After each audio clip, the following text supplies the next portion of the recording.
Welcome to today's USA Water Polo Texas Coaches Academy. Just to let everyone know that this is being recorded. We will be sending out the recording to everybody kind of afterwards.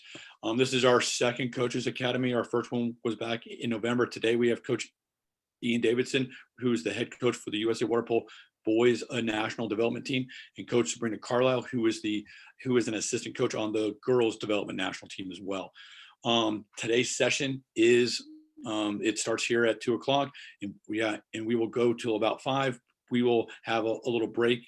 It's going to be in 2 sessions, and then we'll have a little 10-15-minute break between sessions, and then we'll have a kind of an open Q&A there kind of at the end. And if you have questions, please feel free to just unmute and ask away, or just ask in the chat, and I will be sure to kind of ask for you. So at this time, I'm just going to kind of hand it over to Coach Ian Davidson. Yeah, thank you, Joe. I know I'm excited to be here. I know Sabrina's excited to be here, and we're excited to get after this day. I will just echo, please interrupt us. If you just go ahead and interrupt us, like there's no poor time to ask a question about what we're doing. We're here today to make sure that we can collaborate together, right? And so we can sit here and talk at everyone. But I think this is way more exciting, at least for me. And I'm sure as someone that's been on many Zooms too over the last year, that being able to have a conversation together, it makes this a lot more engaging. So please unmute yourself and speak up. It's all good. All right. So with that said,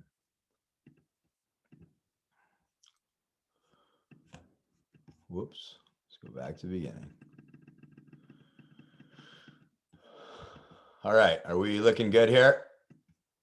Everything's up? Awesome. Okay, so welcome everyone again. We are here to talk about some general front court principles today. What our hope is that we're gonna kind of hit the whole gambit here of front court offense. We're gonna talk about just, sorry, moving a little too fast there. Okay, Sabrina and I are going to introduce ourselves. We're going to talk about our core values, which I think is really important in terms of explaining where we're coming from. I think as a coach, it's very important for you to have some core values or a mission statement that kind of helps you guide yourself, especially when times are tough, of how you should be acting or how to help make some tough decisions. We'll talk about just offense in general. We'll show about 5 videos here. We'll break out and we'll have you start to talk and discuss some of the concepts that we're going to set up in these videos. And then we're going to kind of take a deep dive into 4 sections of our offense here. We'll talk about center post-ups, driving, vertical shooting, and pressure passing. And then we're going to connect everything that we've done to just a greater picture all together here. And then obviously more time for questions. So. We'll start with my coaching philosophy. I live by 3 rules. And the number 1 rule for me is ruthless, absolute ruthless candor. Truth and nothing but the truth. No sugarcoating, no possible way. I'm telling you the truth. And the reason I feel this way comes all the way down to my mission and my mission statement, which we'll get into. But essentially, sports for me are a vehicle to teach life lessons. And what a better place than to learn these life lessons of how to take truth and turn truth and frankly feedback in general into positive direction. What a better place than do it in a sport? What a better place to do it than in a water polo game or a water polo practice? And especially in a place that we collectively know athletes are supported by us, right? By us as their coaches and by their teammates there. So that was my number 1 rule, whether it's an 8-year-old, I coach 10 and unders, all the way up to collegiate and beyond athletes. It is always the truth and nothing but the truth to them. There are, of course, varying levels of how harsh or critical I can be, but it is always the truth. Number 2, I truly believe this. I have to keep on trying for the kind of world I would want your baby to grow up in. Okay, I think this is really important. And again, it just kind of shapes everything that I'm doing. It helps me not become too hyper focused on winning at all costs, and knowing at the end of the day that I still need to communicate with these families afterwards. I still want to be invited at some point to a wedding or a graduation. And it's my job to really help these kids become great human beings to form a great world moving forward. And then the last one here is be your own North Star. Okay. Times get tough. Parents question your decisions. Kids question your decisions. Athletic directors ask you questions. They challenge you sometimes. And if you can meet your own and remember your own mission statement and truly believe in it, if you can follow your own coaching rules, then you have to remember you're doing it for the right reasons, right? And so becoming your own North Star and remembering to follow your own priorities when it comes to these things, your rules, your guidelines, it helps you find yourself when it becomes really stormy weather. And as someone that's been through a lot of stormy weather across the board in my time and continue to still be in a lot of stormy weather, knowing who you are in your heart of hearts and knowing the direction you want to go as a program or as your coach is very helpful. And then again, I alluded to it, but my mission is to help facilitate the growth of children into young adults by helping them gain strength through the teaching of life lessons that they experience through sport. Not the number one, but one of the feedbacks that I get back when I talk about coaching rules and a mission statement is like, do you actually follow this stuff? And I say to you, yes, 100% I do. I have almost lost semifinal games and championship games because I have followed my own rules, because I believe that the life lesson is greater than the moment, such as not communicating when an athlete is going to be late, knowing they're going to be late and they've sat out for a half or a whole game, and that might be our best player. But the life lesson to me is greater than the moment result here. And frankly, the greater the moment, the greater the impact that the life lesson really truly matters for me. And again, I say this as I use these for every one of my teams, right? We have been top 3 or 4 CIF team in CIF for boys for the last 2 years. And we have been the number 1 or number 2, arguably, team in the last 2 years for girls CIF as well at the Bishop School, as well as being the technical director at San Diego Shores. So we follow all of these things. These are truths, and this is what we follow.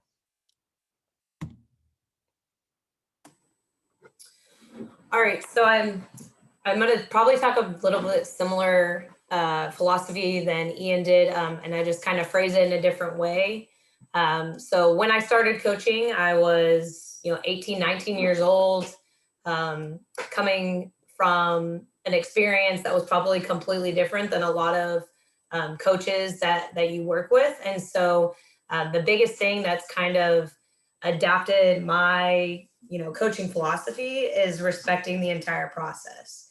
And so if you know me, or if you've been at practices, you know that respect on the pool deck is my biggest pet peeve. And not by saying that respect means I know everything and you know nothing. Respect meaning the first part. So we're gonna, especially in this situation with the pandemic, right? We probably took for granted this entire process of coaching water polo, right? And so that's probably what we can take away just straight from the pandemic. But I want to talk about a little bit about how our athletes adapt to this kind of coaching philosophy. Kind of similar to Ian's process. I've coached, 10 and under at, probably the lowest level possible, last at JOs where they're just happy to be there, versus, playing, in the platinum division with our oldest boys group, right? And I think the experience is going to be very similar. Okay. And so the first thing, respect to practice. So when I have athletes walk onto the pool deck, the biggest thing that probably is frustrating, I think, for a lot of people is the kids wanting to be there. Right. And so what I've kind of learned is that, the practice is probably a lot more time that they're actually even spending with their parents and their family. Right. And so we have to give that practice some self-worth. Maybe it's something that they don't want to work on. Maybe it's something that's challenging or frustrating, but we have to respect that the athletes are there, the time that we have, and then the ability that you have to impact these athletes. Okay. And then in my second segment, respecting the athlete. Not just by saying, you know, I have to give respect, they're going to give respect, but I think respecting the athlete relationship is one of your biggest contributors as a coach. You know, just example that Ian just said, you know, I want to be invited to so-and-so's wedding, but you also have to respect the fact that you're there to make them the best athlete as possible, right? So balancing that relationship is hard at times. You know, anybody who coaches boys, I think that's probably the most challenging. And so that experience with that athlete, you know, teaches them to be a valuable contributor and a valuable person in life. But that process is not going to be easy, right? We have to kind of pave that way for them. Respecting the game. Again, Ian used a great example as, you know, there's been times where I've either lost or almost lost the game situation because of my personal philosophy. For example, you know, I've had to pull an athlete out of the pool in the, you know, beginning of the first quarter because, you know, just the attitude from the athlete was negative. It was affecting the team. And, you know, sometimes that's your best player. And if you're respecting the game, right, that again, that situation is way more important than the outcome, right? Again, the last part, respecting the outcome of the game, you know, winning or losing, the way that you kind of present yourself in that situation probably has more of an impact than the actual result. You know, I've been in, I think, more losing situations than probably big moment winning situations. And I think that your athletes' experience and your, you know, your coaching experience, you probably learn more from those negative outcomes. And so just respecting that and respecting the situation, I think that's just, it's just extremely important. And just to add to both of our stories, and I'm sure Sabrina finds the same thing, that in those moments, you often have that an athlete is out, you often have the team rally and play, frankly, better and more inspired because they truly understand that every one of them is held to the same standards. So let's talk here in general, right? And I'd like each and every one of us to kind of make some notes here and just have some start a little bit of dialogue with ourselves here. Think about what makes your offense great. We're here today to talk about offense, right? And so obviously there's a number of examples that are here on the screen, but first let's talk about our athletes, right? Do your athletes make your offense great? Is it because they're big? Is it because they're fast? Is it because they're very, very strong, right? Like, are they quick? Are they intelligent? Is that what's truly making your offense great?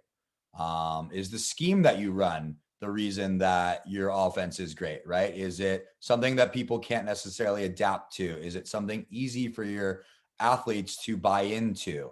Are you yourself telling them what to do all the time? And so that's making it really good because you're smarter than the kids that are in the pool. Whatever these schemes are, right? Is that what makes your offense great? And then frankly, is it you that make your offense great, right? As we look at Belichick and Saban down here, you know, are you influencing your athletes to be able to push them in the right direction here? Are you motivating them to be great in difficult moments or frankly in everyday moments? And I think when we look at how to develop an offense, we have to be aware of all of these aspects and factors into how we design an offense that's tailored towards our teams or our programs finding success, right? There's where we are today with your programs, athletically, scheme-wise, and where you're at as a coach. And then there's where we want to go. And we can't magically jump from one to the other. Okay, we have to find ways to meet in the middle probably, and then start pushing toward one way or the other. And frankly, pushing up the hill, I'm guessing, is where we're trying to go. But having these ideas in mind or these thoughts in mind as we develop these ideas is very important. Okay, so in the chat right now is a list of videos. It's a playlist from YouTube. You don't need to go ahead and open it right away. But what we're going to do is we're going to play through a video sequence here, 5 clips. I can't remember exactly which it is. We'll play through it a few times. Okay. And What I'd like us to do is just kind of observe offensively, kind of some of the things that we're seeing, observes the areas of the game maybe that we want to be focusing in on when we're talking about creating offense. And if for some reason it's super glitchy, you can pull up that YouTube playlist. You can pull up the title, I believe, is called Together. And you can click on that link and that will play all of the footage there that we are going to go through right now. And again, we'll play this about 4 or 5 times. This first one does not have sound though. Don't freak out. This is Croatia, Russia from the FINA Olympic qualification tournament that just finished. They're moving the ball in a little 2-3 zone here. 2 white or 2 dark. This is our senior national team scrimmaging against UCLA. UCLA or national team 1, 2, 3, 16, and now 1, 5, 13, 2, 3, 16, 3, 4, 5, 4, 6, 21, 5, can't see 22, and center 9 working on 8.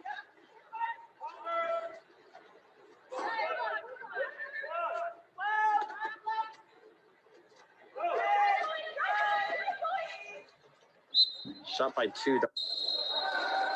This is our senior men's team scrimmaging Greece.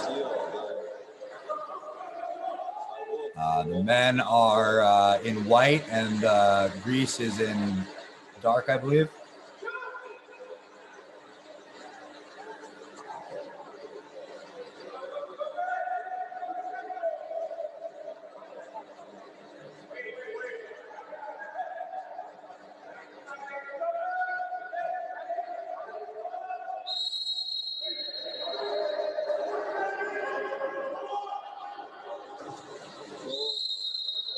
They're both inside.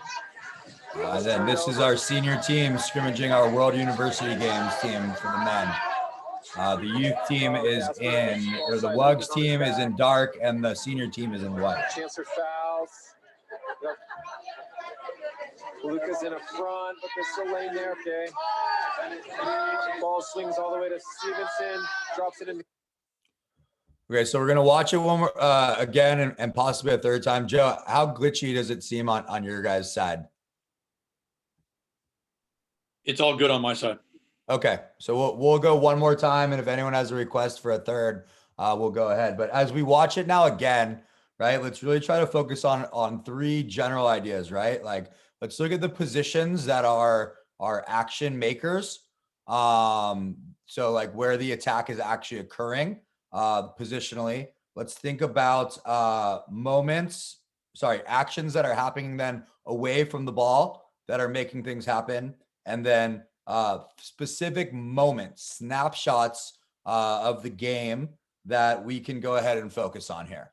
Okay. And so try to take a few notes here. It doesn't have to necessarily be like in this game, in the USA versus youth team game, right? But just kind of have some notes of like, maybe the ball was on the right side and there was a zone and they attacked it, or, you know, maybe they moved the ball really well, or, you know, however complex or simple you want to take notes, please go ahead and do that. So again, this is the Croatia-Russia game. Ball's being pressed here at 4. Center's working to the 1-2 side. The ball swings to the 2. They come back into a 2-3 zone. Center's working really hard. They're moving the ball. There's a little start of a drive from 4 and 5. And a quick shot. 3, no goal. 2 white or 2 dark wins the sprint. Then again, the ball's here at 2 with the women. Ball's at 4. They're back in a zone. There's a drive through from 3. There's a really quick shot there in the 4-5 zone. They go to restart now. 4, 6, 21, 5. There's a big ball swing. They come back into a zone. And there's like a 12 and a 21 happening at the exact same time. Another drive from 3 and a goal from 5 wrapping in. It's a lot of movement. Again, this is Greece and the US. US is in white here. Greece is on the counterattack.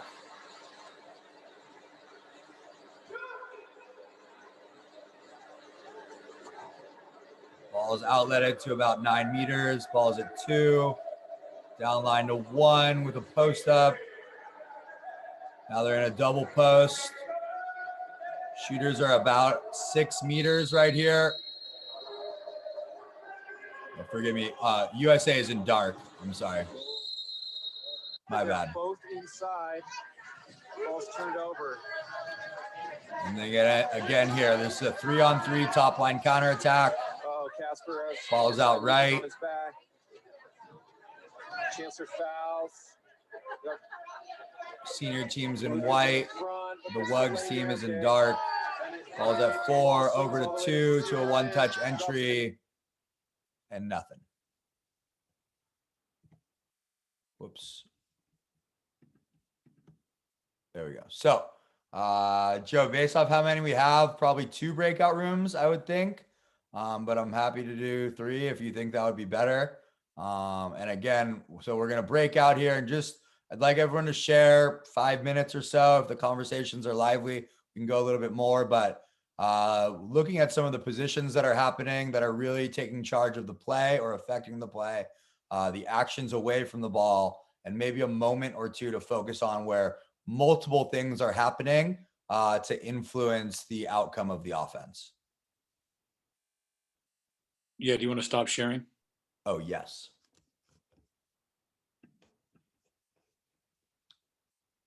Stop. All right. sharing. I'm gonna go ahead and open. I'm gonna go ahead and open the rooms. So go ahead and join your breakout room, guys.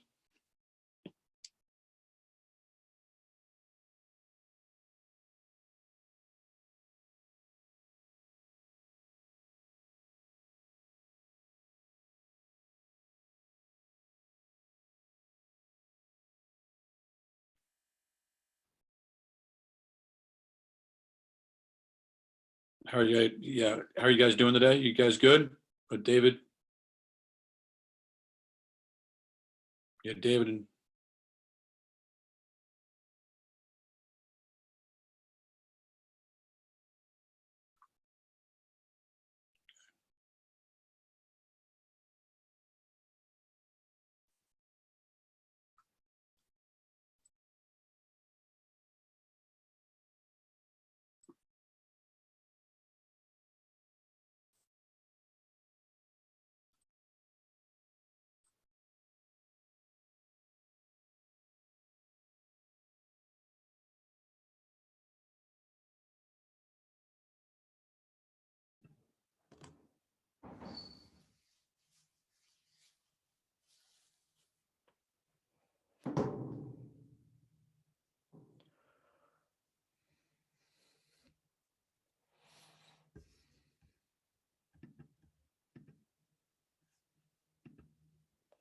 yeah, the other breakout room will close in about 30 seconds.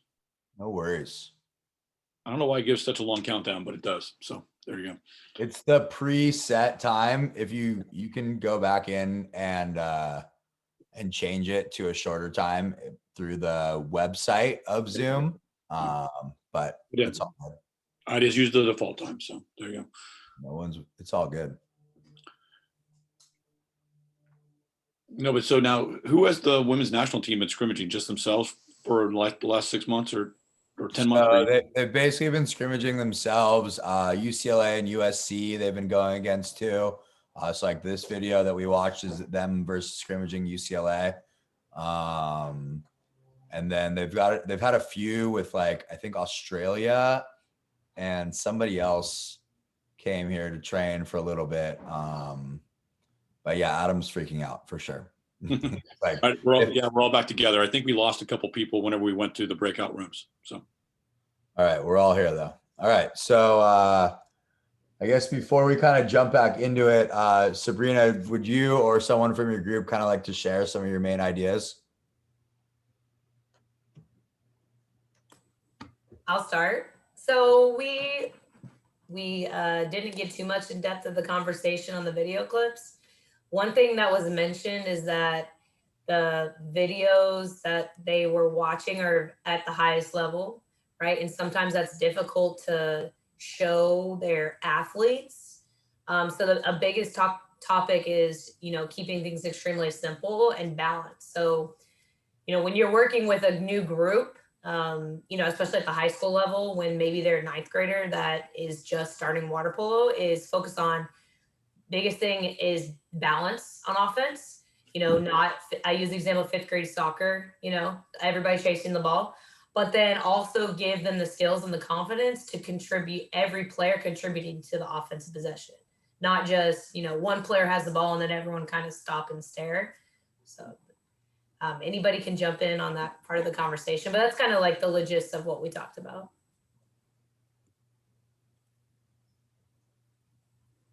All right. Well, I was trying to make sure someone didn't want to jump in there. And then for us, we kind of talked about there was a lot of action in every possession, multiple actions per possession. There was not a lot of sitting around at all, and everyone looked like they were a threat to shoot with the ball in their hand. And spacing looked really, really good throughout the possession as well. So, all right. So then we're gonna jump. I would just add, going back, I guess, putting the two together based on what Sabrina mentioned, just that balance, which goes to, at least for me, to that spacing, so that not everybody's around the ball, like going back to that example of, just kids chasing the soccer ball. But just the spacing and the discipline, I guess, to keep that spacing, and the patience to also and the focus to still be aware, because you might get involved, not just one person holding the ball, but like, keep your spot or keep your position and still be engaged and be ready, because the action might come your way, or you might need to do something. So yeah. Awesome. Okay, so we're gonna start now building through this with this diagram here. So this is kind of a diagram that I've used for a long time. Cleared it with through a lot of our coach education, referee education conversations between our two teams, that like this is a valid option to be using as well, just kind of like as a general statement here. And so just kind of things to think about as we look back at all, or think back about the videos that we watched. The videos that we watched all attacked the green zone in some fashion. And the reason it goes outside of the posts, right, is because that also is an area that becomes rewarded. But they all attacked the middle, or attacked the green zone here. There was very little shots from the red zone. Even the opportunities that did not score, the shots did not come from the red zone. They came from that yellow zone, or the edge of the yellow to the green zone, or obviously inside.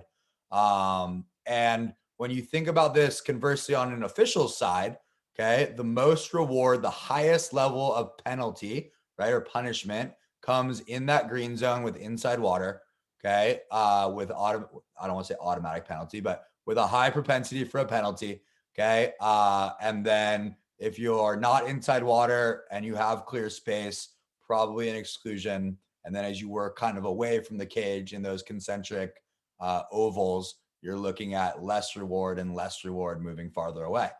And these things they're similar for a reason, right? Best practices, general guidelines for us on offense, good general offense are good offense because they create scoring opportunities and high percentages of scoring opportunities, right? If I only take 7 shots in a game, and the other team takes 30, the chances of them winning are probably much higher, right? They're putting more shots up. If I take 7 shots that are all within the green zone and they take 30 shots in the red zone, I would actually say that our chances are the same. And the reason if not ours being better, and the reason is you have a higher chance of reward in the green zone, but there's more pressure on the defense as well to go ahead and defend this. And so more pressure on a team causes more fatigue, and more fatigue causes more mistakes, right? And so subsequently, we're talking about more opportunity for your team to have success when another team is fatigued. And again, this goes hand in hand with what officials are looking at and rewarding as well. So the first area of this we're going to kind of look at here, and sorry, before Sabrina actually dives into this, is when I look at a game, and I've been coaching for 17 years, and it's taken me a while to kind of get to this point, but about 5 to 7 years in of coaching, I really started studying other teams, the best teams that are out there, and other coaches, and like sneaking behind their benches and trying to listen to them coach and hear how they talk, and hear the kind of adjustments that they're making, watching their game, and then listening to their adjustments, and really trying to learn from the best coaches that are out there.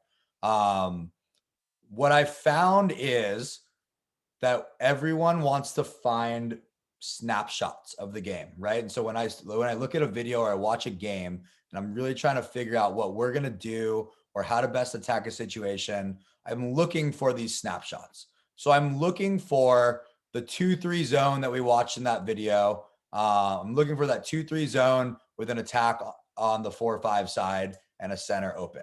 Like I see vertical shooting. Okay. I see a zone attack. I see center working, and I see driving. Right. And it's no coincidence then that those are all the things that we're going to be talking about today here. But in terms of looking at the game, I don't want anyone to think that there's one way to look at it. It drives me insane. I am offended by the fact that there are usually only 2 or 3 solutions to problems within our game. When you look at basketball or football, there is almost constant, especially in basketball, there's almost constant innovation. There's always new strategies and new ways to do things. And unfortunately for our sport, innovation is often shunned and very few different solutions to problems come up. Okay. So I would challenge everyone, don't just live in the box that we're going to talk about today. Please bring your own outside opinions, watch other sports. I've done for our development national team, just thinking about it right now, for the boys, I literally gave an entire presentation on position work, driving, vertical game, perimeter shooting, and center defender without ever actually showing them water polo clips. I showed them all other sports. I showed them football, handball, lacrosse, soccer, basketball, and all we did was watch other sports to see the relation and the different avenues that you can think about things. So don't think that this just has to be in this one tiny box as we go through this. This is my perspective and Sabrina's perspective. Okay. They're general guidelines and general principles, but please come up with your own, steal ours and make them your own. The best part about coaching and the best coaches are thieves. We're able to steal and not get in trouble for it. So steal everything that we say, make it your own, and steal what the best coaches out there are doing. So sorry, Sabrina, go ahead. All right, so what we're going to do is we're going to kind of watch this clip, and then we're going to kind of move on and kind of have a conversation about it. And then I want us to go back to this clip and kind of think about the things that we discussed. So Ian, if you'll go ahead and play it, please. And just for clarity, this is the same clip we've already watched. Yes. But watching the centers and the post-ups.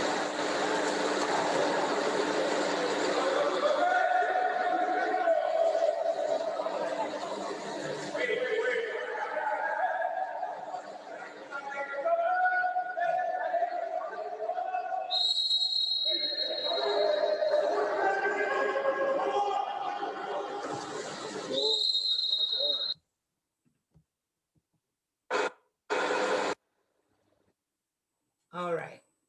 So before we kind of start talking about specific positioning and balance and the skill that it involves becoming a center, especially I think a lot of us and this whole group is currently coaching at either a beginner high school level or just in general a high school level as of right now. I know there's a lot of coaches that will coach club in the summer and then, but in our current situation, the biggest thing that I have to remind my athletes or anybody that if I'm just coaching, you'll get the coach, I'm not a center, right? And I say, oh, wow, you've never had to go play center? No, I don't play center, right? And so the hardest part, I think, especially as athletes get older, is adapting the possession on offense, right? There is no possession, in general, that you're going to be doing the same thing 100% of the time, right? There could be, an offensive game plan. There can be, your coach says, go do this, but there's also some times where your coach says, go do this, and the defense does something completely different, right? And so that mindset of being a center and posting up, it is sometimes hard for athletes to understand. Okay, so the biggest advice I would give, especially I think on the women's side, the confidence of becoming a center and posting up, it is sometimes difficult for athletes, especially if they're not used to, being in that position, right? But you can also talk about kind of the opposite. And Ian, I'm gonna be a little biased, on the boys' side, all the boys want to go play center, right? Because they think that's just the best position, the most scoring opportunity, right? The most aggressive, the most contact. And so you have to kind of find a balance within your team of, okay, here's the situation, this is the game plan, how are we going to use these skills, to create the best scoring advantage and the scoring opportunity. Okay. Going back to that diagram that Ian showed, you'll notice that the centers and people posting up are usually and hopefully in that green scoring zone, right? And so, thank you, Ian. So if you look, in between that goalpost or at 2 meters or maybe 3 meters at times, they are attacking that green zone. And so essentially, right, if everything was to be perfect on offense, right, your centers are going to be scoring, right? Your centers are going to be taking the most shots in the most perfect scenario, right? Which we know that's never going to happen. But if we just solely focus on centers and posting up, we want to get the ball to that green zone. We want to get the ball to the center, right? All right, you can go back for me. Thank you. So when we teach the skill of playing center and the skill of posting up, when you coach a practice, and again, this is just how I do things, especially with newer athletes or athletes who may think they know skill, but maybe need some refinement work, right? The biggest thing that we're going to start with is just in the general warm-up. Okay, those skills that you're incorporating, and I want to say that, not every practice is going to look the same. My practice, focusing on center, will probably look very different than Ian's practice. And again, this is just an example of how kind of we build skill into those athletes, especially the ones that are newer, right? The biggest thing, center-based position. We can kind of go through skills of videos, but I think an important factor, especially as we're kind of talking, is how to coach it, right? We can show a video and say, well, just do it, right? Or, just do it, just do it, right? But how we coach it is probably just as important as how the athletes are completing the skill, right? So the biggest thing is center-based position, and I know we're virtual, so it's a little difficult because I'm a big demonstrator, especially on the pool deck. So just bear with me if I show you things, or if you don't understand, just ask questions. And then Joe and Ian, if y'all will monitor the chat and just stop me if anybody has a question. So biggest thing, center-based position. The one thing I tell athletes is don't be afraid to make that contact, right? In maybe as the level of defense increases, I think the contact on offense will also increase. But the biggest thing that that I talk to the centers about is you have to be in control of the possession, okay, and in control of your defender, right? And so when the referee is looking to see who has the advantage and who has that opportunity, the center who's in control, probably more likely, is probably going to get the reward, right? So center-based position, what does that look like? Your athletes, I say, pretend like you're sitting in a chair, right? Your knees want to be high. Your shoulders kind of want to be wide, right? You want to protect that space around you. And then you want to keep that contact mid to lower back, depending on the athlete and depending on what the defense is doing. But basically, when you're in warm up or just out in space in general, you want them to get comfortable with that position. And so as we're sitting there, right, I'm showing that, like, okay, we're going to start here. We're going to start stationary. Okay. And then, okay, now we're going to move backwards. Now we're going to move to the side. So creating that position that's comfortable for them is where I start. Okay. And then again, you can add defense, add scenarios, you know, et cetera, whatever, however, you know, level of your athletes are, right? Okay, so facing up with a center, essentially holding your side, right? A center that is kind of all over the place, right? We have centers that'll go in and they'll say, I want to chase the ball, right? And they go to the 1-2 side and the ball swings and they feel like they have to automatically change side, and then everyone gets confused. So the biggest thing, especially with those beginners, is just tell them, hey, face up and let's hold a side. Okay. I see the questions, and I'll get to that, David, in just a minute. Sorry to Joe and Ian, I didn't know the questions would pop up, so I can actually see them. So facing up, so what that looks like, your hips are horizontal on the water, your hands are wide, you're in control. The biggest skill that we are looking for is the horizontal egg beater, okay, and your horizontal breaststroke kick, okay, controlling. Yes, you will want to push with your hands maybe a little bit, but the way I usually describe most skills on offense is your legs are your biggest contributor, right? They're going to give you the best balance. They're going to be stronger than your arms. They're going to be able to control that defender the best way possible. Okay. And so then as we seal off and we make contact with that defender, okay, this is what you kind of refer to as maybe your center-based position. You are controlling the defender. And then as the defender, right, is playing good defense, they're trying to swim around. They're trying to, push you out. Then if you look right here, and I don't know if you guys can see my mouse. Let's see. Where are you on the If you'll look to the far right on those skills, that egg beater, breaststroke kick, slow to fast, thank you. Those skills is what you're going to incorporate, right? So we started facing up. Now we're sealed off. We're making that contact. Okay. As we egg beater and we breaststroke kick into position. And then that jellyfish, I think David asked that question, is basically that position where you're moving the defender backwards into that position. Okay. You're kind of closing that gap and then you're ready to step to the ball. Okay. All of these skills, like I said, you can teach in warm-up, right? And so your first skill that I would start with is just center-based position, vertical, moving to egg beater backwards, adding a breaststroke kick in that center-based position. How does an offensive player go slow to fast, right? And then practice that jellyfish. So essentially you're going egg beater, breaststroke kick, and then you're pushing that player, making that contact backwards, okay?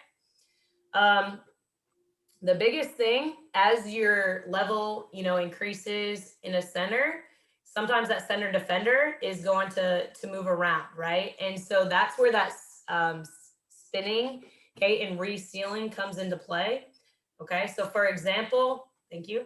So for example, I'm holding my position, I've sealed off towards the ball, I'm ready for the ball, and either A, offensive players don't get me the ball, right? Which is very frustrating as a center. Thank you, Ian. Okay, so now what I need to do is I need to turn back into that player, into that faced up position, maybe push a little bit depending on the defense, depending on the situation, depending on the space, right? And then I just real seal again. And then all these skills to your right, the egg beater, the breaststroke kick, changing your egg beater slow to fast, all comes back into play. Okay. And so that's kind of all the stuff prior to the entry pass. I'm going to pause if anybody has any questions. I know that was a lot of information all at one time. Okay. So sorry, Sabrina, there's one thing. So I just want to make sure everyone gets where you're going with this. So we're taking the center and post up position as a whole, right? Mhm. And we've broken it down into these 4 movements here, right? Or these 4 things, right? Center, base, face up, ceiling, and finishing, right? And then you're going down and breaking them down and then breaking them into skills that are all the same. Is that right? Yes, thank you. Okay, awesome. No, I just wanted to make sure everyone got that one. Sure. All right, I'm going to keep moving on. So if we look at those top 3 skills, the center base position, the facing up, the seal and reseal, all that is the work you're doing prior to getting the ball. Okay. And I think as you teach the athletes, that's the work that a lot of athletes, don't want to work on, or it's the hard part, right? Getting the ball and shooting is essentially the easy part, the most fun part, right? And so I think it's really important to say that center base position, all those skills that come with it, as you incorporate it through your practice, are probably one of the most important, after the fact that scoring a goal is important, right? But probably the hardest skill to keep the athletes engaged and keep the athletes working on. All right, so let's move on to finishing. So the last part, right? The scoring opportunity. As you kind of teach your athletes to play center and within your own game plan, finishing and shooting is not going to look exactly the same every single time. Okay. The prior position and the prior balance you have with your body is going to make, the offensive player, the person posting up, have more opportunities depending on what the defense is doing. So let's just talk about the location of the defender, right? I'm a right-hander. Let's just play center on the 1-2 side. Okay. My biggest asset is probably just stepping into the ball, getting up big and scoring. Right. But let's just say, the defender is hovering that inside shoulder, that left shoulder. There's not a lot of opportunity for me to score to step and, turn strong and shoot the ball. Right. Because that defender's on the left side. So as you work through these different opportunities to score, say I'm in front of a cage, you want to kind of put that defender, say, okay, we're going to play on the left shoulder. Athletes, what do you notice about if you turn strong, right, with your right hand? What are some things we can do? Again, what if they're on my right shoulder? So you have to teach the offensive or the center player to understand where the defense is. Okay. I know that a lot of the athletes, they'll be like, coach, I stepped and turned and they hit my elbow. That should be an exclusion. Essentially, no, right? But just teaching them the location of the defender is, where you're to create your scoring opportunity. Okay. Shot selection. I talked a little bit about turning inside water. Again, that's all going to be based on the location of the defender. And then eventually, as your level increases as your athlete, the location of the goalie. Okay. All right. So we're on my far right. Let's talk about a little bit of the skill on, thank you, playing that center position. The biggest thing to teach the athlete, I think, as they're learning how to play center, is step into the ball to create that separation. Okay. You'll have a center just sit there and kind of just almost like you just reach your hand out and they expect the ball to come to you and they expect you to get up and shoot, right? The biggest thing that I teach is stepping to the ball. Again, this is at your lowest basic level, right? And how I teach that, stepping to the ball, I'm a right-hander, so I'm going to use that example, is you're going to lift that strong knee up, right? And pretend like you're kind of stepping over a bench or trying to create that separation to the ball. And so as they do that, you can do that out in space. You can do that against a defender. But as they kind of understand that, oh, I actually have to step to the ball to make the next move, then again, their opportunities to score start increasing. They stop. I call this the wave, right? Where they just try to kind of splash the water and, try to get the ball to come to them. We want to kind of avoid that as we're teaching the basic skills of center. Okay. As we're going through this progression, the next part is the breaststroke kick. Okay, I talked a little bit about earlier, is your legs are going to be your strongest asset, especially when you're playing center. You know, the first part I would teach a player is step to the ball, and then we're just going to brushstroke kick up. Okay, and so as we're brushstroking up, we're teaching the athlete that you're just not going to turn and swing and just, oh, the ball's going to go in. Most of the time, maybe it will against a lower level team, but probably it's going to just hit the defender, probably smack in the arm, or the goalie's just going to pull it down, right? So teaching that skill, okay, I'm going to step to the ball, create my separation, brushstroke kick up, okay, and then I make the decision of A, if I can shoot the ball, B, do I need to make an inside water move, you know, or maybe just kick it out, okay? Does anybody have any questions about that? Got a very lively crowd today. You're doing Good. too good a job. The last part I just want to talk about is getting inside water, right?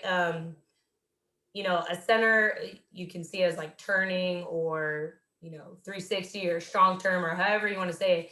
The biggest part about getting that inside water move, or if a center has inside water, is just keeping, you know, you're going from a horizontal position, right, essentially to a vertical position, right? My feet are towards the goal. I'm getting up and finishing. The biggest thing when I teach that is that the change of direction of your body. So I'm going from horizontal, now I'm going to vertical. I'm controlling the inside water. I'm getting the ball and getting it up and finishing. Yeah, Sabrina. So, as far as a high school group, like your high school group, or kind of what you would suggest for a high school group, as far as doing right, how often do you do like these things in practice? Like, is it once a week? Is it for everybody? Is it just us, like a singular group? Sure. Just curious. So I'm not going to do it with the goalies, right? But I probably work on this once a week. You know, depend on where we're at in the season. As the group that I'm coaching currently right now at the high school is a very beginner level, and it's a lot of athletes who are just needing to learn how to know what the center position is. But I think your biggest asset is, you know, teaching someone to play center if they happen to be in that position, or as you increase your level of play, adding posting up and you know, getting inside water. But I think, you know, once a week, I'm working on this skill, I'm working on this practice. And then as you go through, right, my first practice, I'm not gonna add defense. I'm not going to add a lot of opportunities to, you know, okay, we're, you know, just working on stepping on and shooting. I'm gonna control what they're doing. And that just maybe my personality is controlling the practice and being controlling coach. But the biggest thing right here is the skills on the far right are something that you can start in warm up, and then as you go through your passing and as you go through your maybe your shooting or your scrimmaging, you can kind of build from those skills.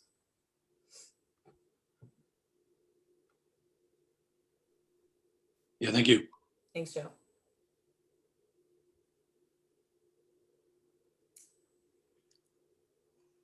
Sabrina, did you want to go back and watch that video one more time? Sure. Yeah, that'd be great. Thank you.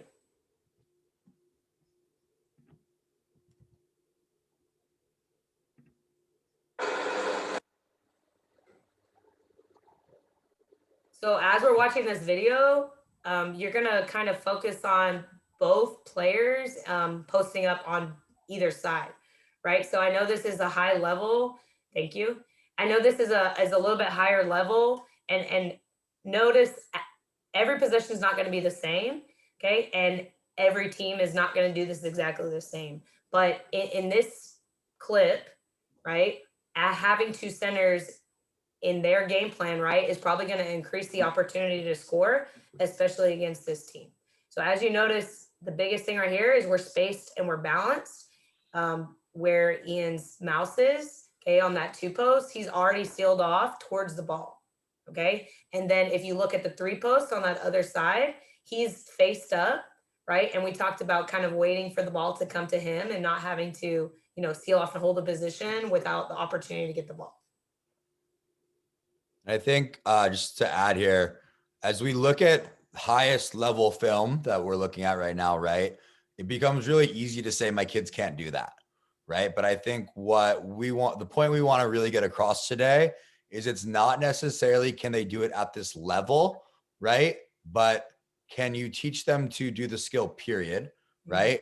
And then can you teach them to attack in a manner that rewards what they're doing, right? So the concepts here for our senior team playing right now are the same concepts for a 12 and under team, right? Attack the middle, attack the green zone, occupy defense, kind of everything that we've been talking through here. The concept is the same. Their ability level is obviously way higher in executing it and doing it, but the concepts still are overarching across the entire sport.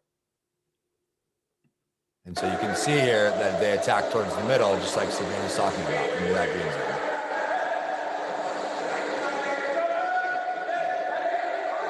Can you pause right there, Ian, real quick? So, yeah, there we go. Go back just a little bit. So I just want to reiterate kind of what we talked about. Now you've seen the ball has swung or it is about to swing to the other side as the two posts kind of lost that position and then X1 kind of stepped back into that zone. You're going to notice that that three post is going to see that opportunity. Okay, the ball's kind of essentially on my side, and they're going to go from that face up position into the sealing off. Go ahead, Ian.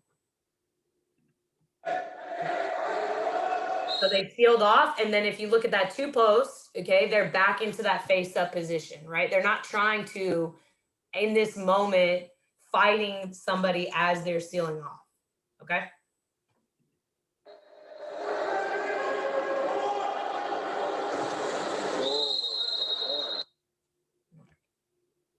Does anybody have any questions kind of about what we talked about, or maybe how they can implement that in their practice?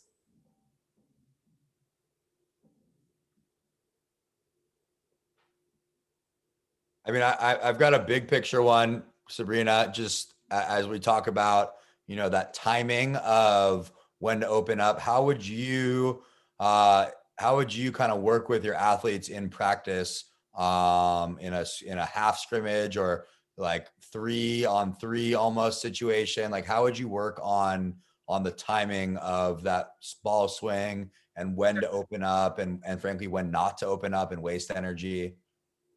Sure. So I'm a big believer in having two people playing center. I think it's extremely effective, and I've seen teams that I've just coached in general or just been a part of having two centers has just worked for us.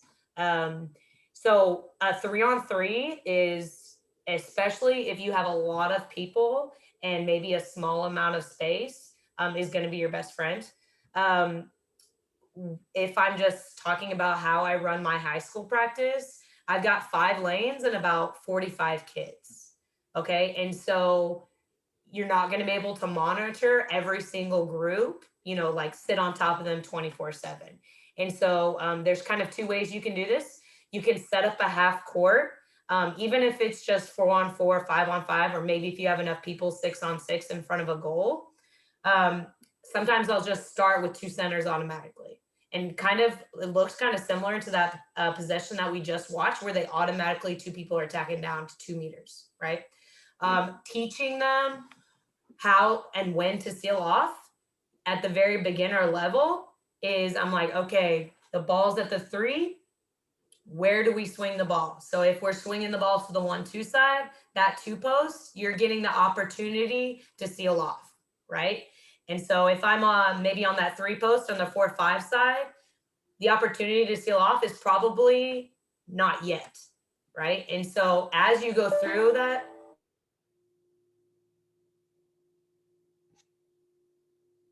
Did we just lose Sabrina? I think we did.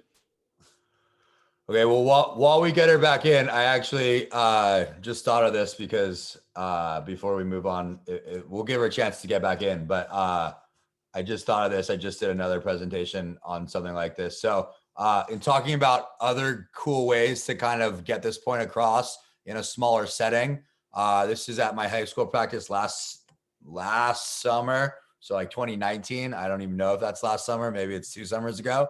But this is us in a small space here in 4 lanes, working on center and center defender positioning and ball swinging and when to be ready.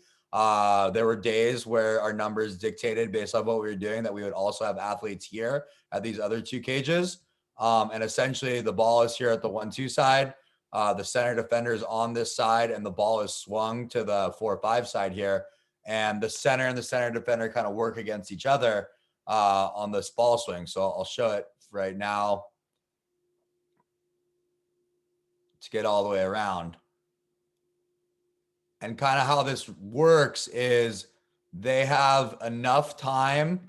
The rules here with this, for us at least, were if we threw the ball directly with no defense, or if there was defense here, then we'd have a lot of situations where the defense would take the ball and the center defender couldn't necessarily work into what they wanted to do. So we have no defense. And the solution that we came up with was the ball lands wet in this situation. And once the opposite player picks up the ball, that's when they can enter the ball. So the center and the center defender work the entire time, and they're obviously watching for that ball to swing as well. So obviously this would be like a 3-on-3 situation if defense were on these players, but you also don't need to feel limited to having to have it be exactly accurate to what your possession kind of looks like.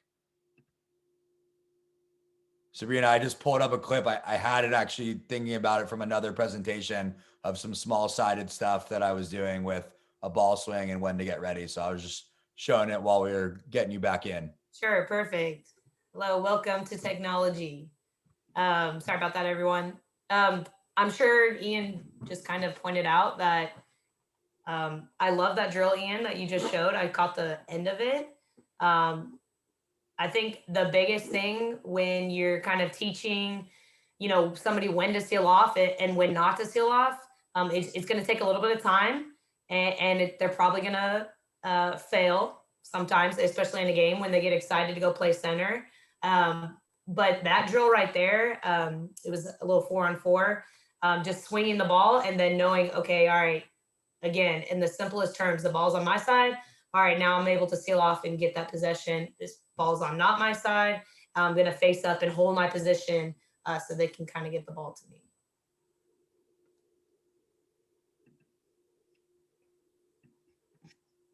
All right, Ian, I think you're good if nobody else has any questions. Okay, and we can pause anyways right before we go to break, and if anyone has other questions, they can ask them. So moving into that next focus, right? So we talked about center and post up and what we kind of saw, and now let's talk about driving. Full disclosure, I did not want to put this was not my first option for a picture in this moment, but it's really, really hard to find a good picture of somebody driving. It's clearly not the best action-oriented place. I've scoured the internet for many days. However, it is one of my favorite ways to describe driving or playing our sport in general. You're not just playing chess. You're not just playing chess in 3D. You're basically playing chess in hyperspace. And what it comes down to really is thinking in 3s, 4s, 5s, and 6s. Okay. Movement sport always involves thinking ahead. Your action has another reaction, and then you have a reaction to whatever that's happening. I do this, so they do this, so I can do this. And this happens for every phase that we're going to talk about today. But understanding that especially when it comes to the one-on-one matchups, me versus my defender, okay? Thinking in 3s, 4s, and 5s is great. This is why the game slows down for people, is that they have an ability when they get more experience to think more moves ahead. Okay. And so that's how you get to that world of the world and the game slowing down, is you already know what's going to happen before it happens, because you know that there's only so many set outcomes in a moment. So that being said, we're going to come back to this clip of the women's national team here. We pointed out the 1-2 side driving especially, but there's also some good driving from 3 position as well. So we'll watch through that and then we'll jump into it. 3, 2 white or 2 dark wins the sprint.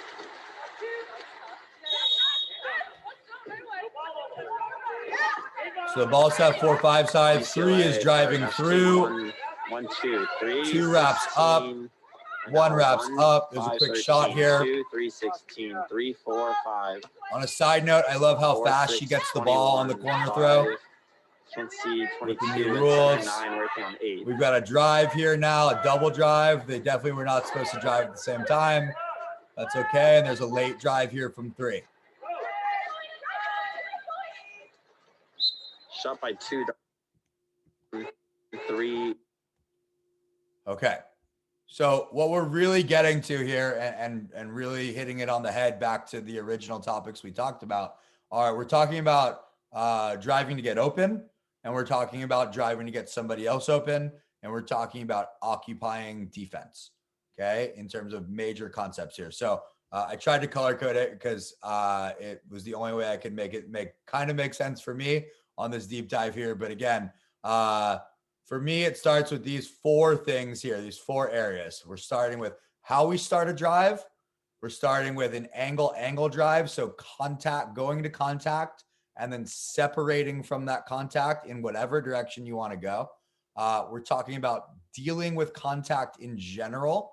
And we're talking about finishing post up or vertical shooting. Sabrina obviously just talked about the post up stuff, and we'll talk about vertical shooting in a second. So even though we're breaking this down into smaller pieces as a phase of the game or a moment in the game, we're even going to talk about it again later in a smaller moment as well.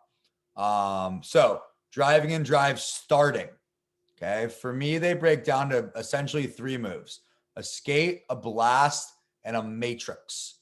Okay. All of us, I'm hoping, have seen the movie The Matrix, so that we have some idea of what a matrix would look like. Keanu Reeves has having bullets shot at him on the roof of the building in the rain, and he starts moving back and bending back. And so essentially a matrix for us is this really big movement wide around an arm and then coming all the way back.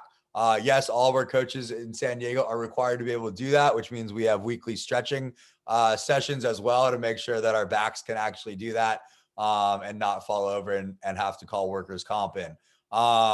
So skating, blasting, and a matrix. And again, I'm going to get to some videos here to kind of exemplify some of these as well together. But again, as Sabrina said, we can sit here and watch videos absolutely all day, but we want to make sure we understand how to break things all the way down and then build them back up. Okay. So skating, really just a breast kick and sliding on a hand. Blasting is coiling our body in a horizontal position and jumping forward. And matrix is that movement kind of around. If we break those skills down even further, okay, we're talking in that skate about sculling with our hands and coiling our bodies tight to then explode out and recoiling, coiling, blasting, skating again, coiling, exploding out, stretching out our bodies and recoiling ourselves, and then that matrix move. Okay. So I'm going to go back and forth, I think is the best thing here. So drive starting, a blast here. So we're going to watch right here. Okay. We're going to just watch this girl coil her body up and jump and start her body. And again, these are terms that I use. They're not universal terms necessarily, but they're to describe a movement that I see happen a lot in a game. Go. Go. Go.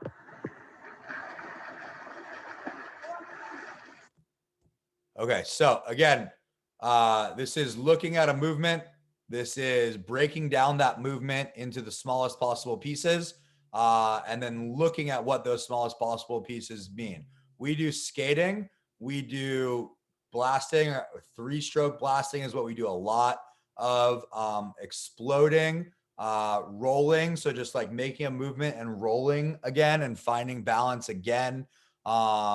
We do these in 25s almost every single day with all of our groups. When you get to the high school levels, at least for club for us, we do them slightly less than every day, but they're incorporated in something. But basically 14s and below, 20 to 30 minutes of 25 skill work, 25s of skill work. And these are core movements of it. Sculling with our hands and flutter kicking, feeling the water, moving through the water. And all of the things that we're breaking down come down to being able to move through the water as efficiently and as powerful as possible to then execute or be the base of these movements that we're talking about building these phases of the game in. Okay. In angle driving, we're talking about just a change of direction, right? So how do we move and change direction efficiently? Is it a hard cut? Is it a soft turn? Are both skills something that we might need to be able to use?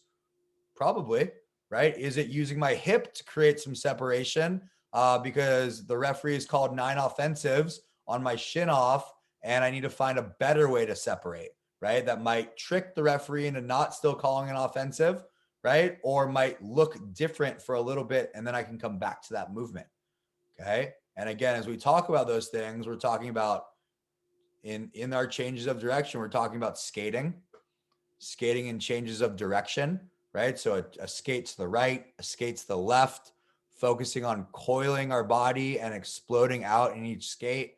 We're talking about stroking and changing direction in our stroking. And again, we're talking about coiling and exploding. Okay.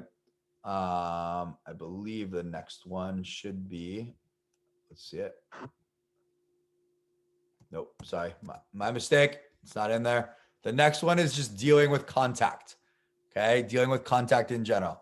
This is regardless if you are coaching boys or girls, if you are coaching 10-year-olds or 12-year-olds or 14-year-olds or 16-year-olds or 18-year-olds or girls or boys.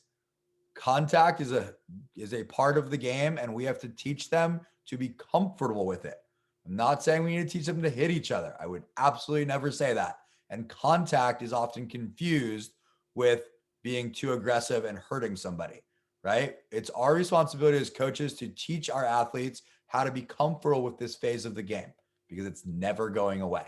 Okay. And frankly, the ones that don't know how to deal with it are usually the ones that hurt other people, either by doing it on purpose because they don't know how to move or deal with those situations correctly, or by accident because they're so flustered in these moments that they can't control their body and they end up hurting someone else or themselves. So it's important for us to work on contact every day as well.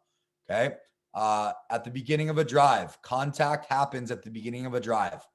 Contact happens at the middle of a drive and an end of a drive. It happens when you're being checked by a defender, and it happens when the defender is attacking you. So then how can we replicate these moments in a warm-up? How can we replicate these moments working on driving in front of a cage, right? So we come back to the restriction at the beginning, middle, and end of a drive. Can I have, even just as a simple warm-up, can I have a defender put their hand on the shoulder of a girl that's taking 10 strokes towards me and deal with the restriction and then let her go and let the girl attacking swim around me, right? Can I have her maybe hold suit if it's a girl, right? Have her hold some suit right here and have her have to swim through it a little bit and move it out of the way, right? Guys love to just grab and hold that bicep or even sometimes the back of the neck, right? So can we set up a situation where we're not doing it maliciously? We're telling our athletes that, hey, these things are going to happen. They're not things that we condone, but you need to be more comfortable when they happen so that you can protect yourself and continue to play the game, right? So can we then set these up as the game happens? On a drive, as they're moving in the middle of the drive, can we just tell the defenders, again, not something we do, but can you hold the offensive player that's driving so they have to work through some of that physicality, right? Can they, at the end of the drive, can you come down on their shoulders if they have inside water and make them finish regardless? And I can't stress this enough. When I teach defense, we are off. We are always off. There is literally zero contact when we play defense. I am not a big holding guy. I'm not a big contact guy when it comes to playing defense. Okay. But we do contact drilling almost every single day, especially with our high school kids, because it becomes such a phase of the game and they have to become so comfortable with it. Referees don't see everything. We know this. Okay. And even when they do, that sometimes they're not sure what they're really looking at. So the calmer we can be in these moments, the more we can stress and show that we are not the ones dishing out the contact, but we are the ones that can deal well with the contact and continue. Okay. Which often frustrates the other team too more, which often leads to more kickouts going against them. Okay. And then the last part here is finishing, post up, and vertical shooting as well. So I'm going to get into this second video. Go. Okay. And so this is a ball side drive for me. It's a skate. Okay. A skate on their right hand to a scoop to their hip. And basically we call it ballroom dancing, where they're going to scoop and turn inside, staying hip to hip. And then they're going to shin off and move away. I like this clip though, because she's not that good at it. Okay. And I really like showing people clips of skills when kids aren't good at it, because it really lets us point out the coaching moments in these movements as well. So we'll watch it live first. Skate with her right hand, ball side to a roll, and then a little bit of a separation there. We'll watch it a few times. Skate with her right hand, roll to her hip, step forward, goal.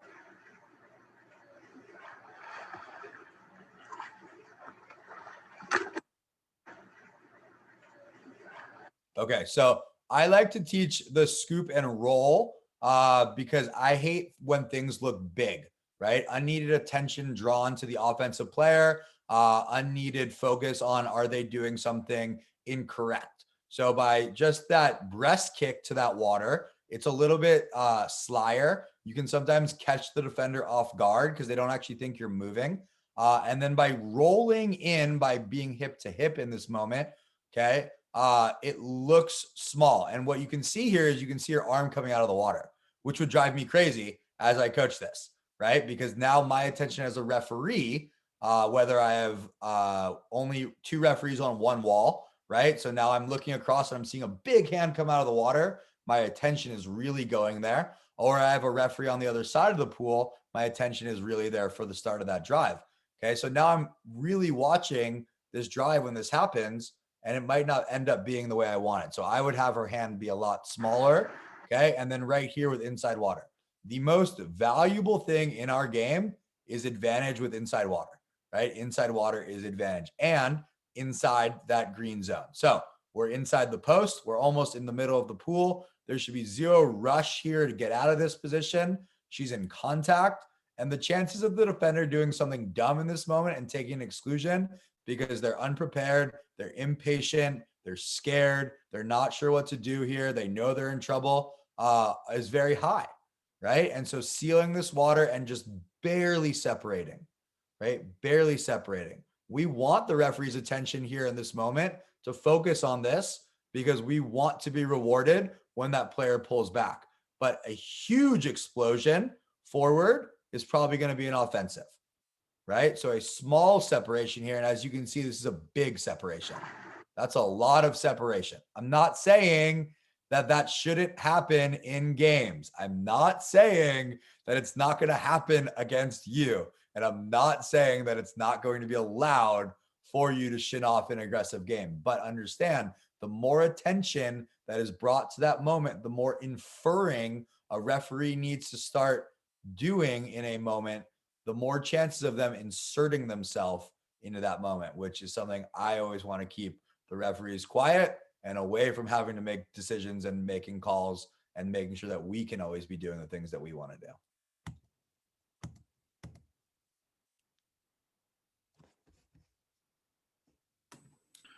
Yeah, no, Oh, go ahead, Joe.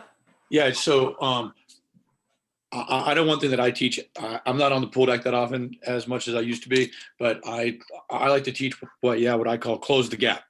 So like, even before you start that, like the skate or the spin, you just kind of move yourself from 7 meters into 6 meters, and you engage the defense a little bit so they're not thinking about going and helping, or they might get their hands up a little bit, or they might drop their hips a little bit, and they're focused on you, and they're not focused on looking at the shot clock and maybe looking to go to offense and such like that. I just have found that, that's part of what you're talking about here. We have with contact and your drive start, but just thoughts on that. I absolutely love it. And not in a different way, but like, so I call that cutting the distance, but I like your term there for sure. And I think it all comes down to thinking in threes, right? Like sometimes you cut the distance, not really to cut the distance. You cut the distance to make the defender move, right? Or you cut the distance to see what they're going to do. Maybe you beat them. And before I dive down this rabbit hole, everyone in that YouTube link for all the skills, there are more examples of driving and there's more examples of starting, stopping, different types of drives for you to go ahead and kind of watch on your own as well. And we'll touch on some of them right now when we talk about this. But again, everyone can kind of go through that on your own. So like starting ball side, right? If I beat a defender by scooping them ball side, right? The video we just watched, they're going to be overly sensitive now to protecting the ball side, right? So now instead of wasting an opportunity to take advantage of them on the backside when they move too high, I still want to set up that move, like you said, cutting the distance or setting up a little ball side move first. Because if I can get their momentum now to move against them, not just their position, but also their momentum, it's easier for me to take their back in that moment. Right. And now, okay, now I've beaten them high and I've beaten them low. And so now that player is going to play really far off. Right. Great. They would play really far off. I jab at them maybe, right? I take a few strokes at them or I cut the distance like you said and jab, and then they drop way back. And now I catch the ball dry and I can fake at 5 meters, 6 meters and have a really good opportunity to score or set the ball down. Right. And I think that's really where thinking about what we're doing or empowering our athletes to think about what they're doing makes the biggest difference. It's harder at the beginning to empower our athletes and find success, but it is a greater reward down the road when they can actually think for themselves. And I say this as someone that I think played for the greatest, me, myself, played for one of the greatest joysticking coaches of all time. And someone that started off their life as a pure joystick coach, that I have through many trials and tribulations. I still joystick every now and then. And in some of the really, really big games, I try. But the more we can empower our athletes, we don't want to be able to, from our position, we don't want to be able to joystick the game. We want the game to move faster than what we can call out and vocalize. So we're actually limiting our athletes by always trying to joystick in these moments. So empowering them to think in threes, empowering them to try new things are all things that we want to definitely be doing. Hey, Ian, I just want to reiterate a couple things that I think are important. The skills that you talked about, and in my practices, especially skating, reverse sculling, changing direction, you'll be able to control those movements. I will implement that in warm up almost every practice. And so I think as you're coaching your athletes and you just individually understanding those skills, as you guys move on to, higher level thinking or higher level plans of your offense, these skills are extremely important, right? Especially skating, changing direction, making contact. I think as your athletes get more comfortable, then as you want to implement, higher level thinking situations, then it's going to make that a lot easier, right? We're not having to say, okay, I want you to, hip shin drive, but then they don't know the skill of skating, right? And so it's those skills. And I did put, that manual in there that has some of those videos of the breakdown of the skill. Once your athletes start understanding that, it makes them more comfortable, and then it's easier to kind of move along, the process of coaching offense.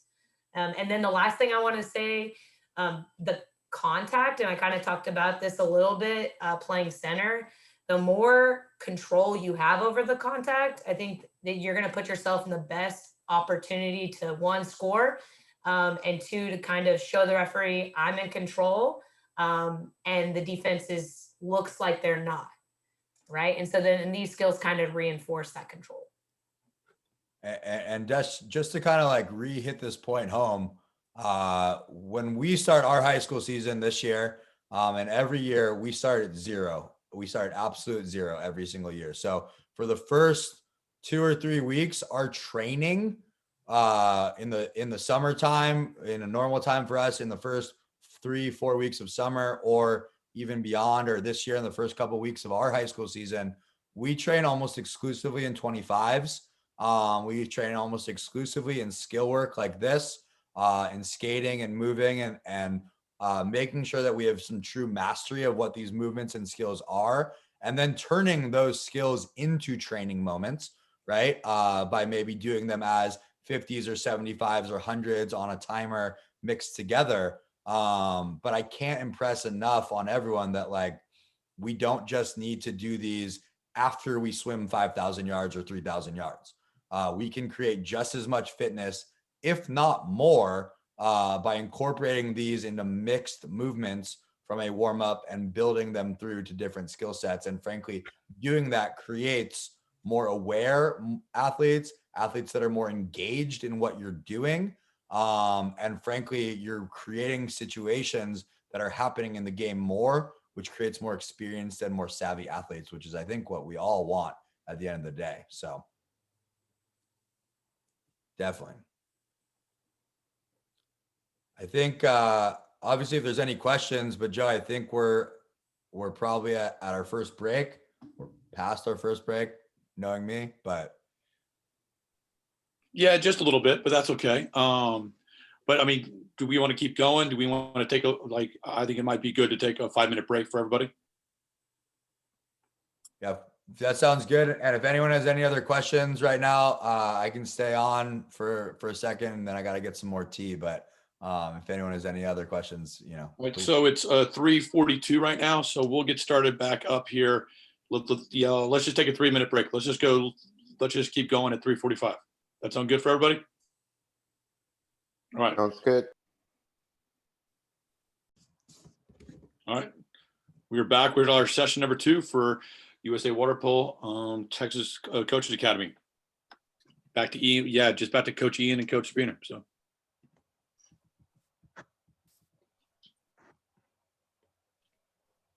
Again, everybody, please feel free to unmute and ask away or ask in the chat. I mean, we want this to be a little back and forth, so please ask away. So. All right. We're gonna talk about vertical shooting. I kind of want to go back to Ian's comment at the very beginning of this. Since, this phase of no contact and the phase of, I have my personal space everywhere I go. And you kind of said that, your vertical game has gotten significantly better, which I appreciate. I think that on offense, your vertical game is by far one of the most important factors you can have as a player. I think it's also the hardest to work on as an athlete. I think that, athletes sometimes get bored of working on their vertical game.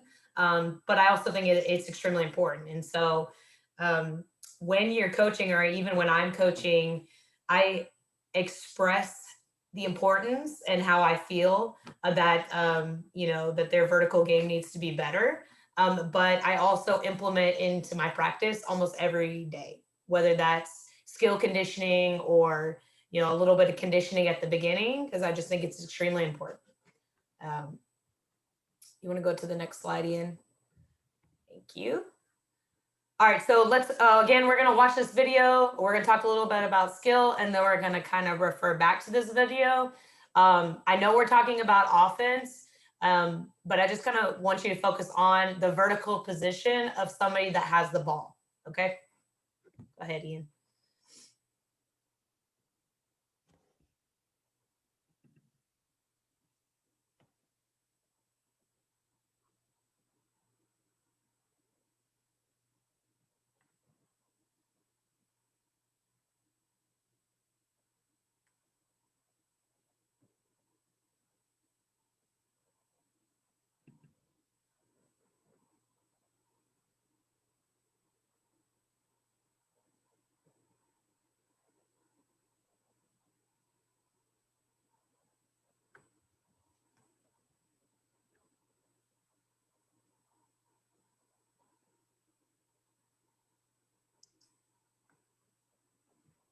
Perfect.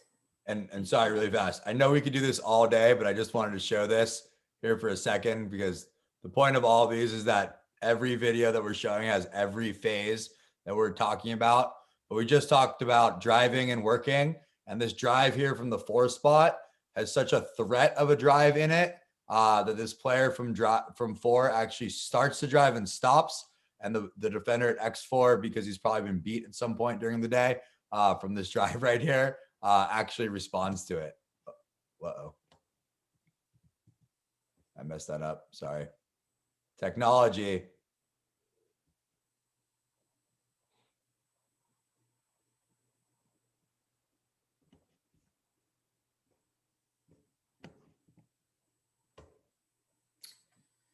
All right. So when we talk about vertical shooting, a lot of times, especially when you're teaching newer athletes or young athletes, especially, or even experienced athletes that maybe think that they have the best body position possible. Key factors that we want to focus on, let's start with just our body position.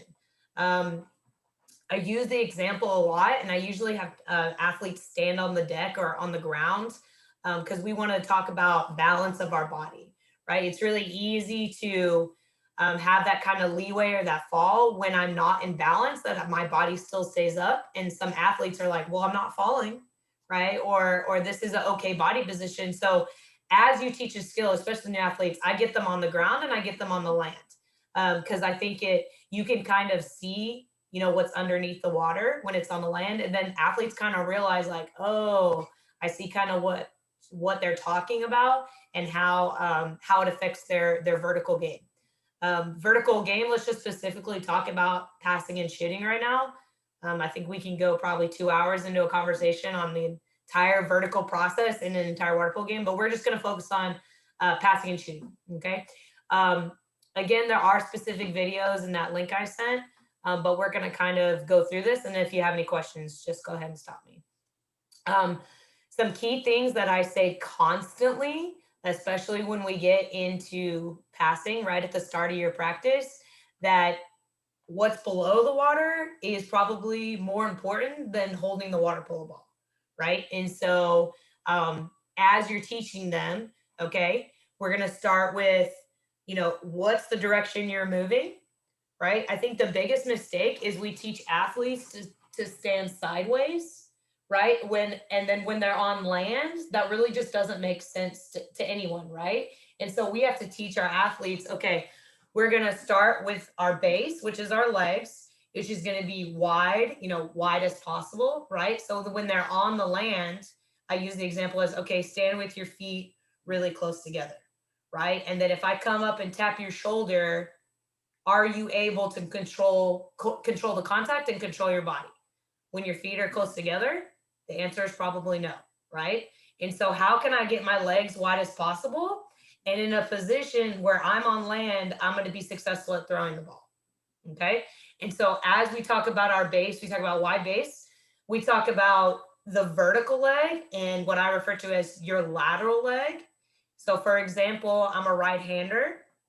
That left leg is usually in front slightly, and my right leg is usually slightly behind. And so when I talk about that vertical leg, as you're standing and you're just egg beatering, that vertical leg is probably most likely your left leg. It's pointed down, right? And then, you know, as your right leg is slightly back, that's what I refer to as the lateral leg. Okay. And that's probably what you're going to do to change direction. You know, maybe add that breaststroke kick as you increase your skill, you know, pass and drive, or, you know, so many examples. Okay. So legs, we're going to start as a base. As we move up our body, I usually explain, okay, so if I'm throwing, you know, Ian's staring directly at the screen, so I'm going to use him as an example. So my chest is towards Ian, right? I don't want to be sideways because, again, if you use the example as you're on land, that's not really effective, right? You don't see a single sport where I'm able to throw the ball like this, right? Yes, we are a little bit horizontal, maybe about 20 degrees, depending on your athlete. But you also want your chest slightly forward so that you are able, one, control somebody who's in front of you, be able to change direction, and then you're able to rotate your body, wherever you want to throw the ball. Okay. I talked about having a pinched shoulder. And so you will be able to tell, especially on land, athletes who do not have flexibility to be able to pull the ball back here, right?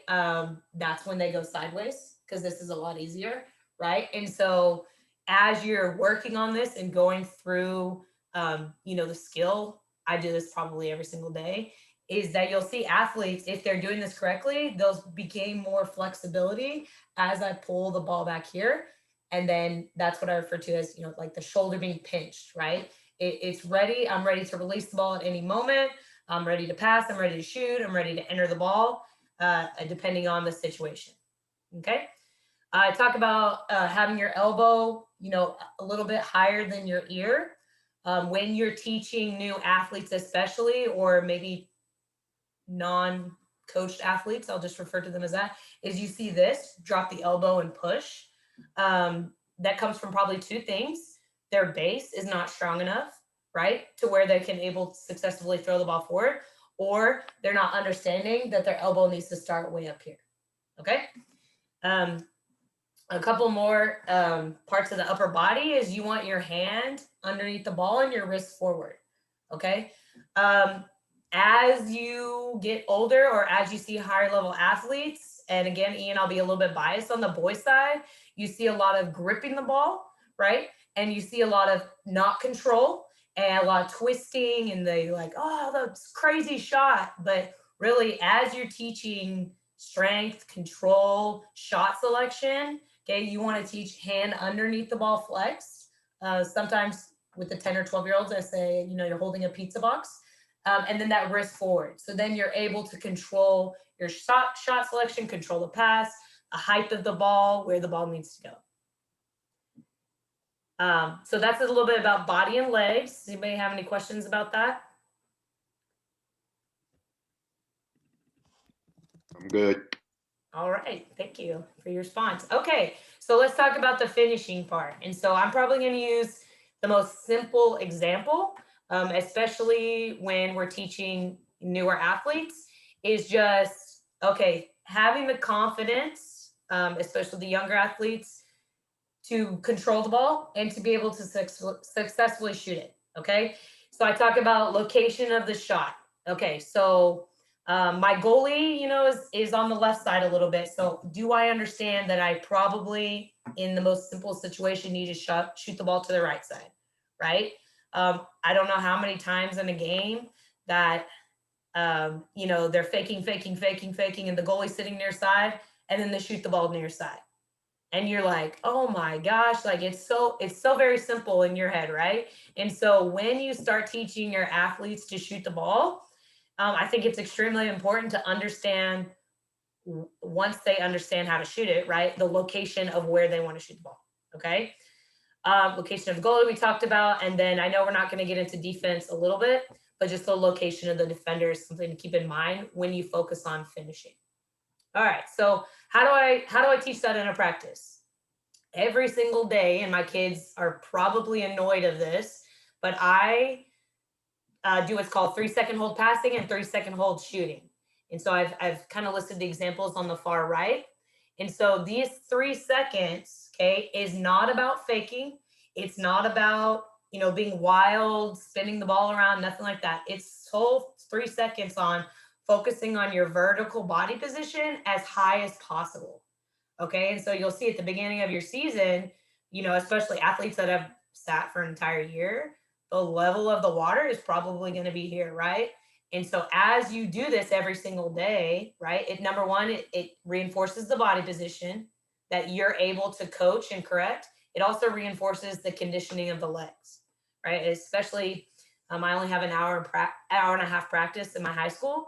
And so if I want to, increase the vertical game, I'm going to implement that conditioning, kind of similar to what Ian talked about with those skills, into our passing drill and into our shooting drill. Okay. As we pass, I usually make them start about 2 meters away. Okay. And I usually make them do both hands. Okay. And so, especially with that opposite hand, the left hand, they're going to notice that, oh, my body position is probably more important than just being able to successfully throw the ball, right? Is my opposite hand sculling in front? Is my elbow up over my ear?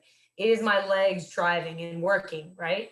And so as they go through this, they kind of understand, and then it gets a little bit easier, and then their vertical game becomes stronger, right? When you get to shooting, I don't usually do this with goalies because I've got, 12 people on a goal, and I can't stand people just sitting there doing absolutely nothing. That's probably my second biggest pet peeve. So I'll have them start at 2 meters, and we're solely focusing on the vertical part of our shot. Okay, so you're standing in front of the goal. I've got good body position. I have to hold for 3 seconds as high as I can, and then I can snap that wrist and finish. As they get good at this, you can kind of manipulate the shot and say, okay, I want to go, cross gauge high. Still starting at 2 meters, still starting vertical. I'm focusing on the vertical part and then snapping my wrist and finishing. Okay. And then I'll usually back it up. Right now we're back in, I would do this at 5 meters with the new rules. I back them all the way up to 6 and having them focus on the same body position they just had at 2 meters. Okay. And then as they get better at this, right? 3 seconds now becomes, okay, the water level's here. Okay. Maybe now the water level's, mid stomach, or maybe if you're really good at it, the water level becomes at my suit. Right. And then as we get better at this, I'm actually going to pause. Does anybody have any questions over what we just talked about, those drills or vertical skill, before I add some lateral movements? So what, you don't do all the fancy kind of shooting stuff? So, I think that sometimes especially as high school boys they want to do all that craziness, and that drives me absolutely crazy, because I don't think that, if you can't get up on your legs, number one, and you can't hold that ball for 3 seconds, you shouldn't be faking the ball, number one, right? And so, no, the answer is no to that, Joe.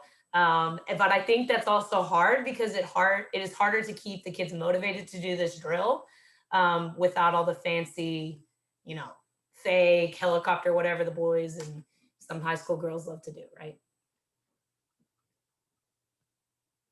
All right.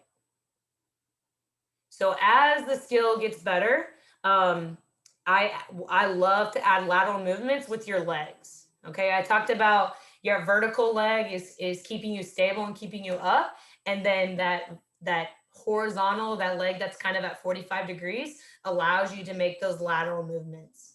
The biggest thing that I reinforce when you add lateral movements is keep the ball in a position that you're able to pass and shoot, right?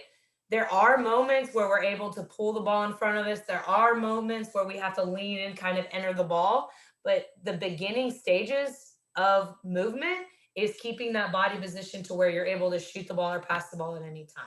If we're specifically talking about our vertical shooting, right? We are going to go back to that clip. But I want to reinforce that as you add lateral movements to start, right? I don't have faking, right? You can see if I had my little pointer on that third bullet point to the far right, adding vertical faking is the last step, right? That's the last thing that I teach, and that's the last thing that I want to reinforce. Okay. Ian, let's go back to that clip if you can. And then I'll just have you pause if I see something real quick.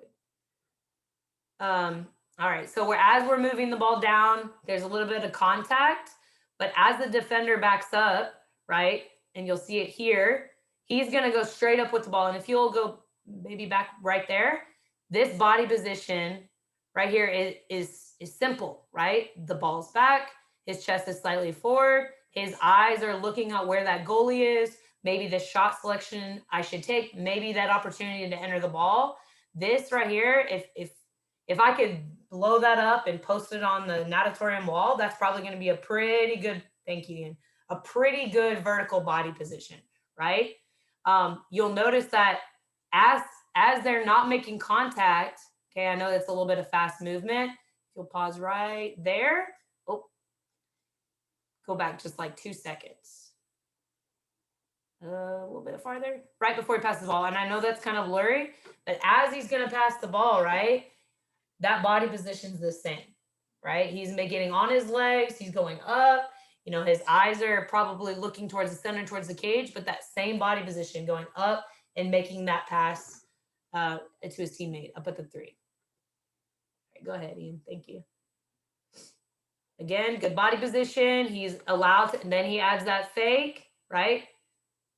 And he moves a little bit laterally there. Not a lot of lateral movement, but you'll see as you go through game film, even in the clips that we watched before, as they're moving the ball around, looking for those drivers, looking for the post-ups, looking for the center, they're in that vertical body position, giving them the opportunity to score, right? Whether it's a pass, whether it's a shot, you know, whatever the case may be. All right. Watch it one more time, and then if anybody has any questions, we'll kind of go through that. It goes up right here. As soon as they catch the ball, they're in that vertical body position.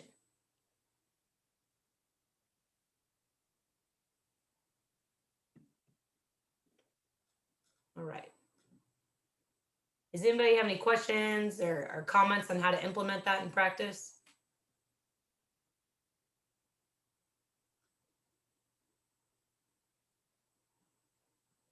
I had 2 little points here, Sabrina. Sure. One would just be, you're talking about this like prime body position, holding the ball, pizza pie to the sky, always something I've said. I love calling it control position too. You truly are controlling the game here. And I think empowering the kids to feel like they're really in control is like a good ripple effect for them.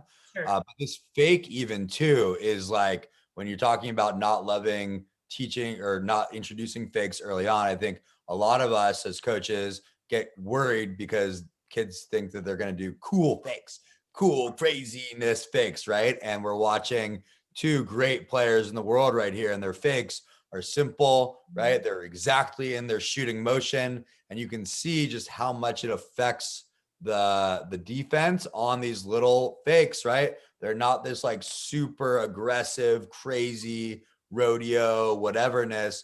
Their wrist is pointing to the cage a lot. They're always a shooting threat. And the respect that's paid to this is probably more so than what one of those crazy fakes looks like. Sure. The other thing that I think is super interesting here is that the eyes, and again, everyone has these videos, right? The eyes of all of these players here are occupied on the ball or on their defender, right? There's 2 options really for them to be doing this.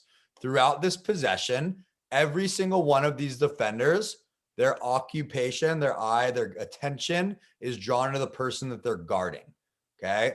The only person that doesn't occupy a defender in this moment, either by driving, faking a drive, stunting, having the ball in their hand, the only person that doesn't actually occupy their defender is here at X1 at the 1 spot.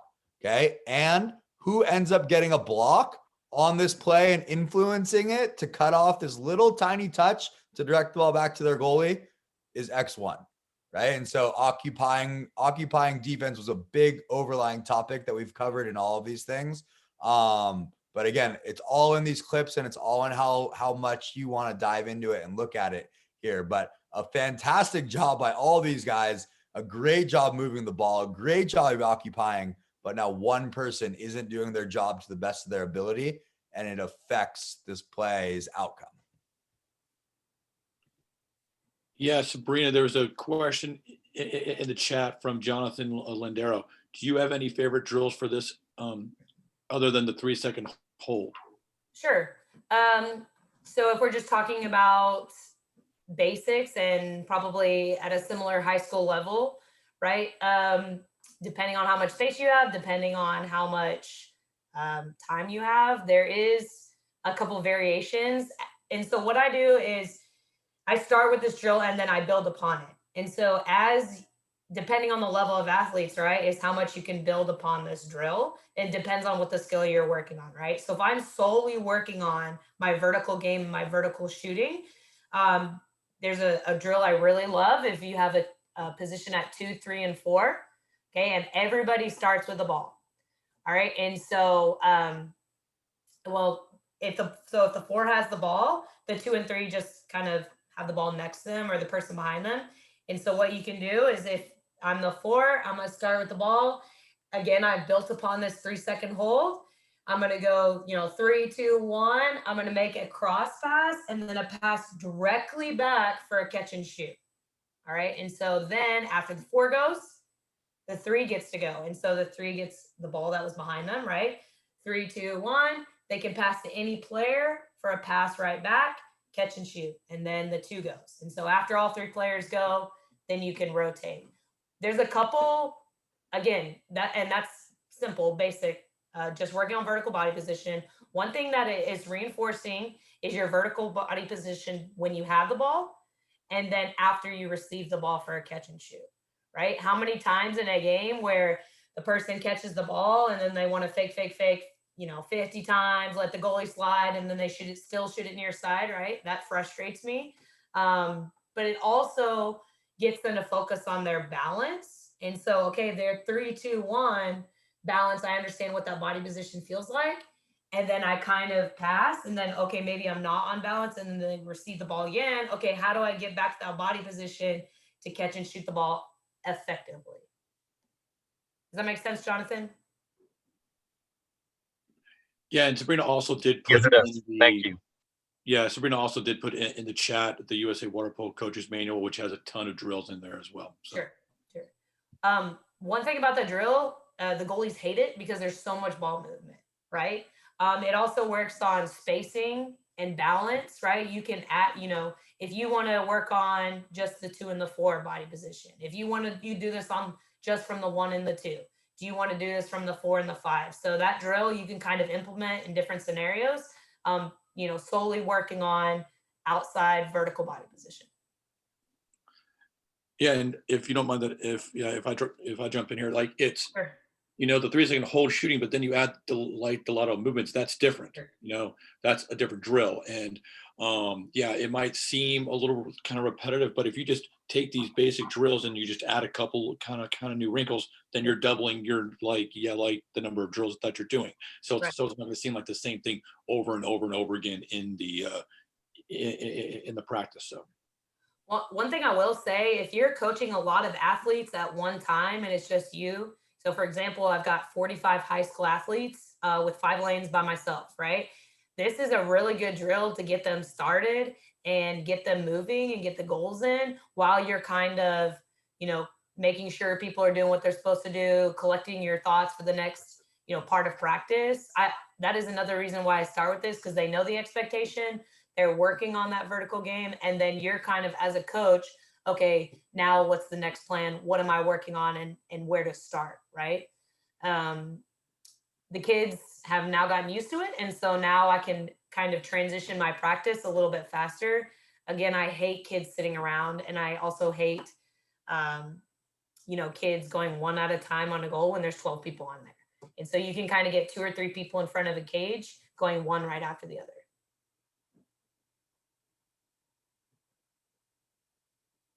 All right, Ian. I actually have one more. I have one more thing for yours. Sure. That I'll show. I like to cheat sometimes.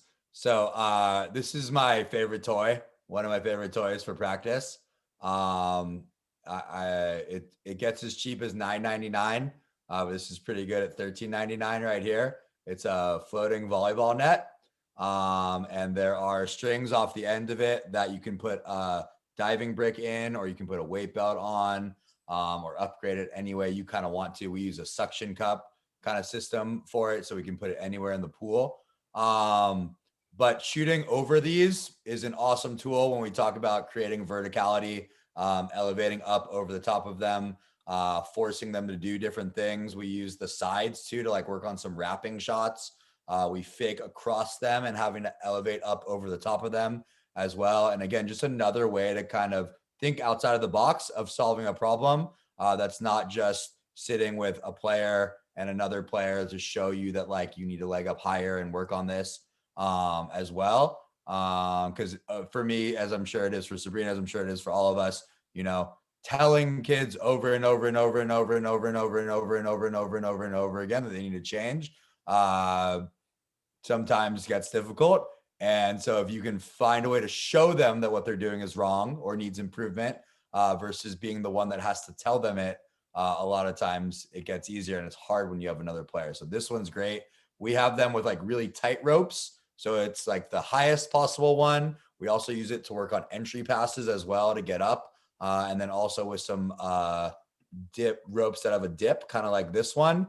So that if you're not as good yet, you don't have as much ability to get up, that there's a place for you to still be shooting over, and you don't have to sacrifice some of those body fundamentals to be able to take shots like this. But again, find more ways, look at other sports, find different things to help your athletes find success with.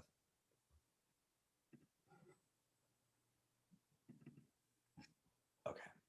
All right. Pressure passing. All right. Bringing it home. Last portion here. If you talk to any college coach, the best way to figure out how good an athlete really is to watch their pressure passing. Wait, let me say that again. If you talk to any good college coach, they're going to say that the best way to figure out how good a player is to watch them pressure passing. Okay. It's not a dig. It's just, there is so much that you can tell about an athlete and their ability in pressure passing. And this should be something that's incorporated in our practices every day. Is something we work on every single day in some capacity. This was not a clip that everybody saw in the beginning here, but it is also a clip that should have been included in that YouTube thing, that link. And if not, I will make sure it's on here. This is my high school team last year against Modern Day. And what we'll see here is 3 different examples of pressure passing, with the ball being at 3, at 4, and at 5 as well here. Whoops. Sorry. That's not the right size, is it? Hold on. No.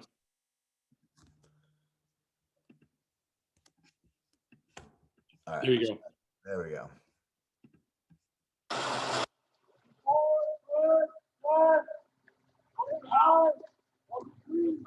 The ball being pressed here at 3. Ball was pressed at 4. Ball's being pressed here at, about to be pressed here at 5.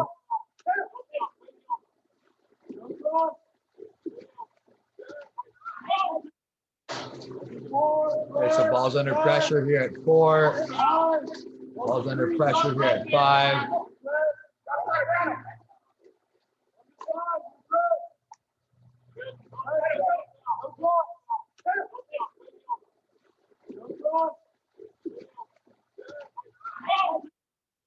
So just a few things on this first. If we're applying the concepts we've talked about, you would know, watching this possession, not knowing the outcome, you could infer that the outcome would not be a goal based off an inability to attack the middle on this possession, players playing way outside of the green zone, right, all the way out there in the red zone, and being too wide as well. So in the horizontal red zones that we've talked about as well, in terms of that attack. But the different ways of pressure passing right here, okay, are all kind of still right and still the same. It's just the attack by everybody else in the possession wasn't very good.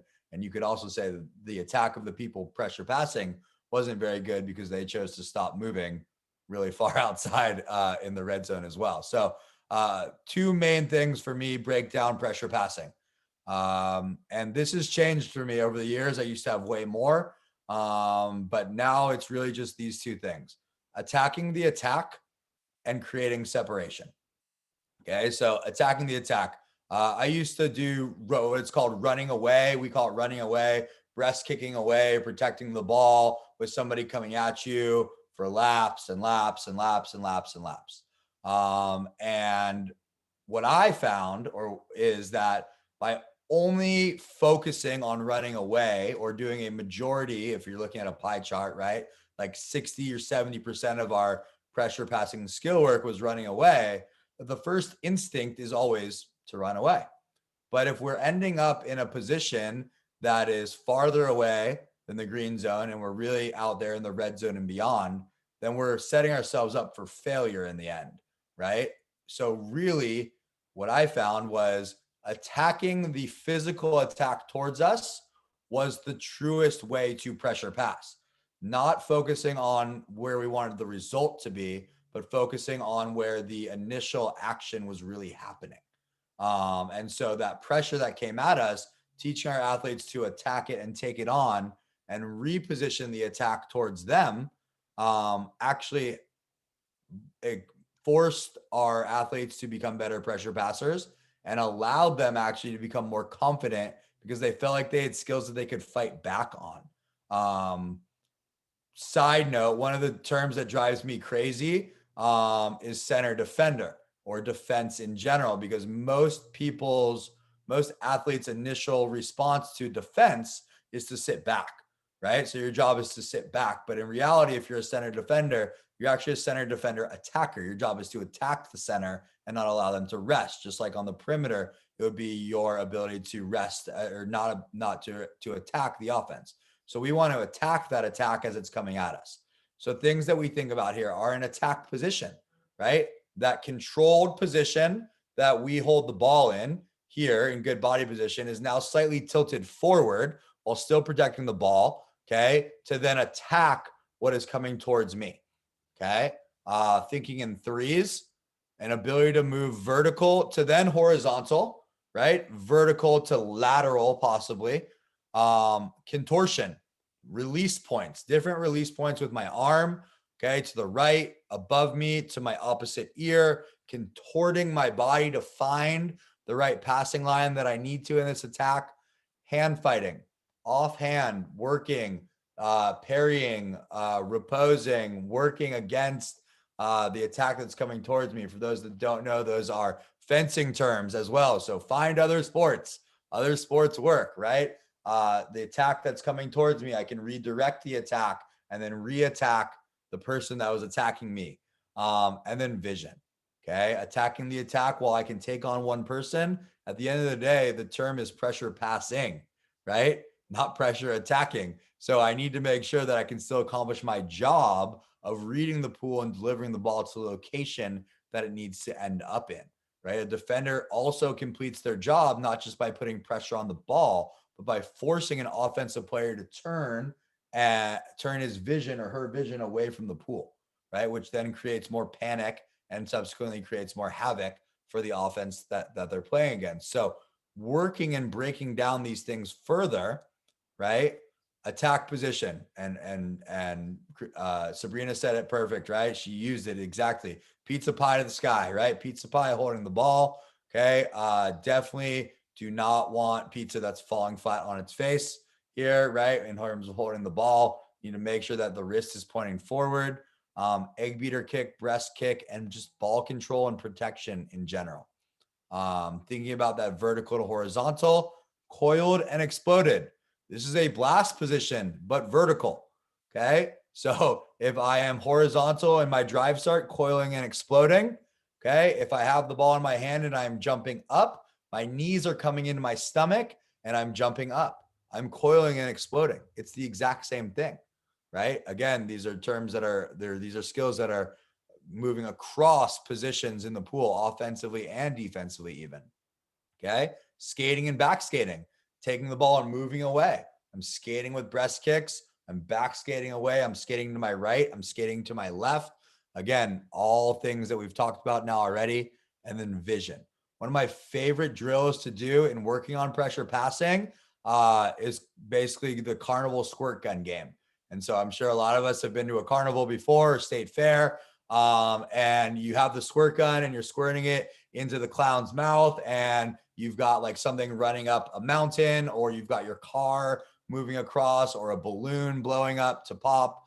And so your vision is now the squirt gun, right? Or the water coming out of the squirt gun. You are the squirt gun, and your vision and your eye contact is the water. And so the longer your eyes stay on the play and can read what's going on, the greater the outcome possibility with your car moving down the road, the balloon filling up. Okay. And so the longer you pay attention and can read, the more information you have. These have to be skills that we practice. Okay. Just like communication, right? Like we can't, as coaches, expect our athletes to be great communicators in the flow of a game if we never actually challenge them or task them with communicating in a practice. right? Something again that I had to discover. I had to realize, like, I'm asking them to talk a lot and we never practice it consciously in a practice.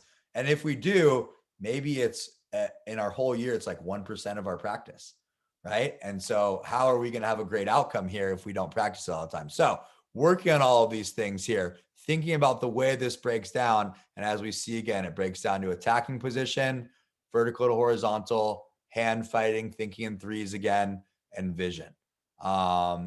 In a non-COVID world, or in a world where we're allowed to have contact, right? I think we're also talking about, as I talked about some of that fencing, we're also talking about some minor jujitsu movements, right? In terms of wrist holds and wrist grabs and repositions. Again, not asking our athletes to hurt somebody, but asking them to have an ability to understand force, an ability to understand when someone's attacking us, how to reposition that attack as they're coming towards us, or redirect that attack to use momentum against that person while still allowing our eyes to stay focused on the field. Joe, is there a question? You look like you were jumping in. No, I was just going to elaborate a little bit on the vision. I just think it's the most successful pressure, like the most successful players that pass under pressure are those that already know what they're going to do with the ball before they get it. They're already looking around. They're going to get the ball and make that next pass on the perimeter, or they're going to get the ball and make that pass to center. And that, I mean, because the longer you hold the ball, the more likely that opposite hand's going to come up, and then you're going to be moving kind of further away, and the possibility of a contra foul being called. So. Yeah, I mean, at the end of the day, too, in terms of some drilling, I love helping our athletes really understand that we're supposed to be in a box, right? When you pressure pass. So you can go anywhere within that box, and there's consequences in that box, right? Like if I turned inside water at 3 and I tried to shoot, they'd probably rip my arm off behind me, but you can go there. If that's the water they're going to give you, just understand that what you have to do next might cause another problem, right? Or might have a different effect on what you want to do. But learning to manipulate in a box is really important. So I love setting up cones in the pool so they can see what that box might look like. I take pool noodles with rope, and we make squares that are about 1 meter or 2 meters, 2 meters long on either side. And we put kids inside of that box. And now they have to play keep away with the ball or attacking. And what they find quickly is, since their room runs out, is that they have to turn and attack instead of retreat in these moments to keep that space and create it. And then even making larger boxes with cones or things of that nature, keeping them 2-on-2 or 3-on-3, releasing drills in tiny spaces, but just things to force contact and make them realize that moving away is not the best thing, right? Oftentimes we talk about, at least in our programs, that if someone wants to go to half, let them go, right? If they want to move out there, we don't even need to go press them. They're taking themselves out of that play. You can move to go somewhere else, right? And so someone that wants to take themselves out of balance of the possession and run away too much will often hurt themselves. And so again, these are warm-ups that we do. Okay. We have the ball on offense. I've got a defender in front of me, and I'm just pushing into them and hand fighting them 50% maybe. I love to build this with the defender's hand on my shoulder. They can't actually knock me down. They can just kind of hold me, and I have to jump up and into them for a whole 25. I can't knock their hand off either. Just jump up and into them. Now I'm dealing with some contact. I'm dealing with that attack position, right? Then maybe I get to knock their arm off a little bit and they can switch hands, but I still have to move forward and attack. This is a warm up. This is something we do ball control wise every day, and we can build it so that the athletes have more engagement, right? Now, maybe after we've done it for a couple weeks, now maybe the defender can always attack the ball, right? So now they're just working in smaller groups, protecting the ball, knowing that it's part of their warm up. So they're trying different things. They're trying different ways to put pressure on the ball. They're trying new ways to protect the ball. And then we kind of ratchet up that intensity as practice goes, and it sets a tone for how practice is going to be. Practice is going to be engaging. Practice is going to be exciting. And it doesn't have to be that you're up spitting BBs, yelling and screaming at the top of your lungs, but the things that you're doing for your athletes are mentally engaging for them, are mentally challenging for them, and are physically engaging for them and game-like. Being game-like doesn't mean that you're in front of a goal with seven defenders with a goalie and 6 field players, 6 offensive players playing against them. It doesn't have to be that. It has to be a competition, right, for it to become game-like and game energy-like. And those are ways and places that I'm still trying to get better at every day. But the results that come out of them are measures better, like multiples better than just doing things in a tiny, tiny vacuum. We're playing a moving sport, you know, so we have to find different ways to engage them in these ways. And then the other part, before I go too deep down that rabbit hole, is dealing with the separation factor of this. So attacking and separating. Separating, even as I demonstrated, doesn't have to be backwards. And frankly, most of the time, it shouldn't be backwards. Separation should be moving to your right or to your left to create a new passing line to where you're trying to go. All you need is a little bit of space or a little bit of freedom to make that pass. And again, how we practice this deems how athletes think that they can deliver it. If all they ever work on is shoving and running away, then all they ever think is that this is how that they can do it. If they work on different releases to their right or their left, trying to move the defensive players side to side and find that space in a passing drill, they're going to see that they can do that in different ways. If they're going to be in a tighter space and know they're going to run out of that space, they're finding out that they can do this in different ways. Again, it sounds like such a simple thing, right? But no one's egg beating to the refrigerator and nobody's swimming to the bathroom, right? These movements that are innate for dry land, on land sports or thoughts are not innate for our water polo athletes, no matter how great of an athlete they are, because being in the water is not an innate thing. Okay. It's a thing that we all love. Okay. And it's a thing that our athletes learn to love, but how to move and the intricacies and differentials of ways that we can move are not necessarily there. So we have to give them a safe place to work on these things, right? And to learn and to try things. And if that means, as much as it makes me cringe, time in front of a cage where they throw 3 helicopter backhands, okay, it's good, because I bet you the other things that come out of it are going to be equally creative, but then beneficial to actually running your offense or running your defense. So finding some time in these drillings to give them some creativity, maybe without a cage, limits helicopter backhands,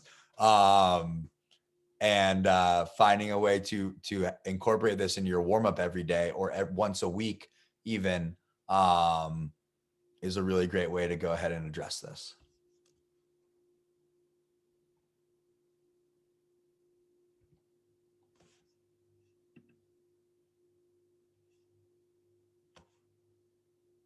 So as we kind of look here at what we've covered, if you distill down all of the places that Sabrina and I talked, we're realistically talking about these core skills here, right?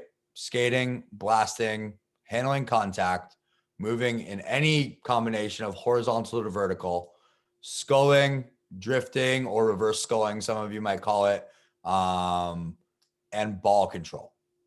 Essentially, these are the things that our sport boils down to. If you can come up with other ones, awesome. If you can come up with different combinations of them, or you call them different things, fantastic. But as you sit and you think about your high school season that's going, you should be spending the most time doing these skills. I don't mean you're not shooting. I don't mean you're not passing, but doing things that involve these skills.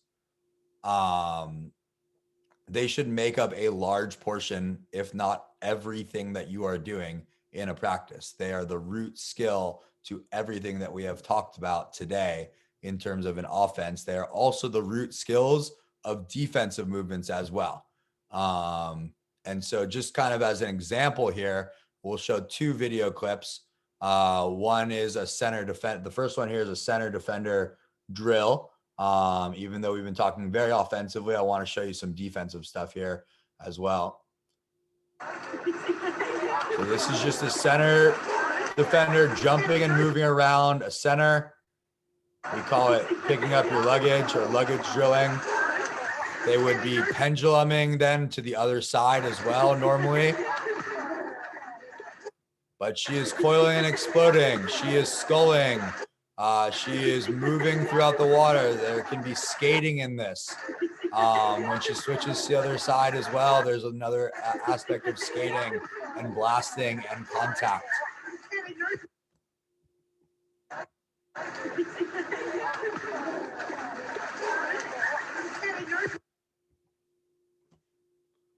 And then also in cutting off. There's some skating here. There's some cross stroking. There's some coiling and explosion. There's contact.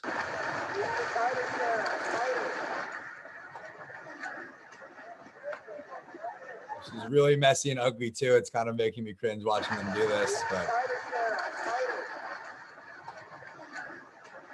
we have to let them be messy sometimes, as hard as it is for me to say that. We have to.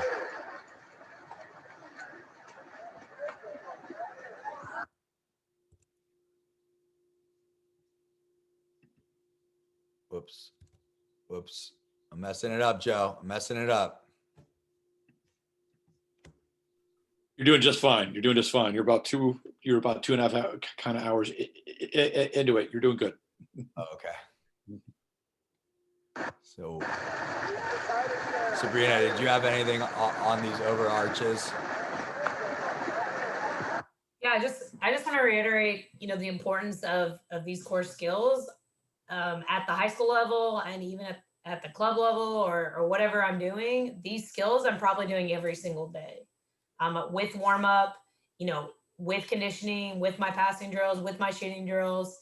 And so then when we get to that higher level, thinking and higher level game plan on offense, these skills are not something we have to stop and solely focus on. Right. And so I think the more times you can do it, if you can do it every single day, and then increase, your expectation of the level of it, depending on your kiddos, the better an overall athlete they're going to be.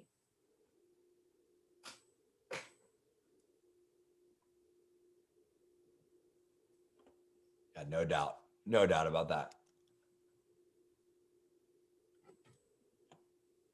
All right. So just a few things here, just as Sabrina already dropped in the coaching manual. So she's ahead of the game here, but just a few things for all of us to just kind of be aware of in general. We have a mobile coaches app. There's some screenshots of it right here.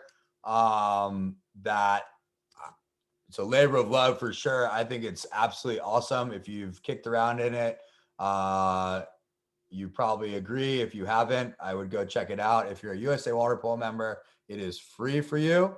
And actually, while we're all here, let me kick around in it with everyone.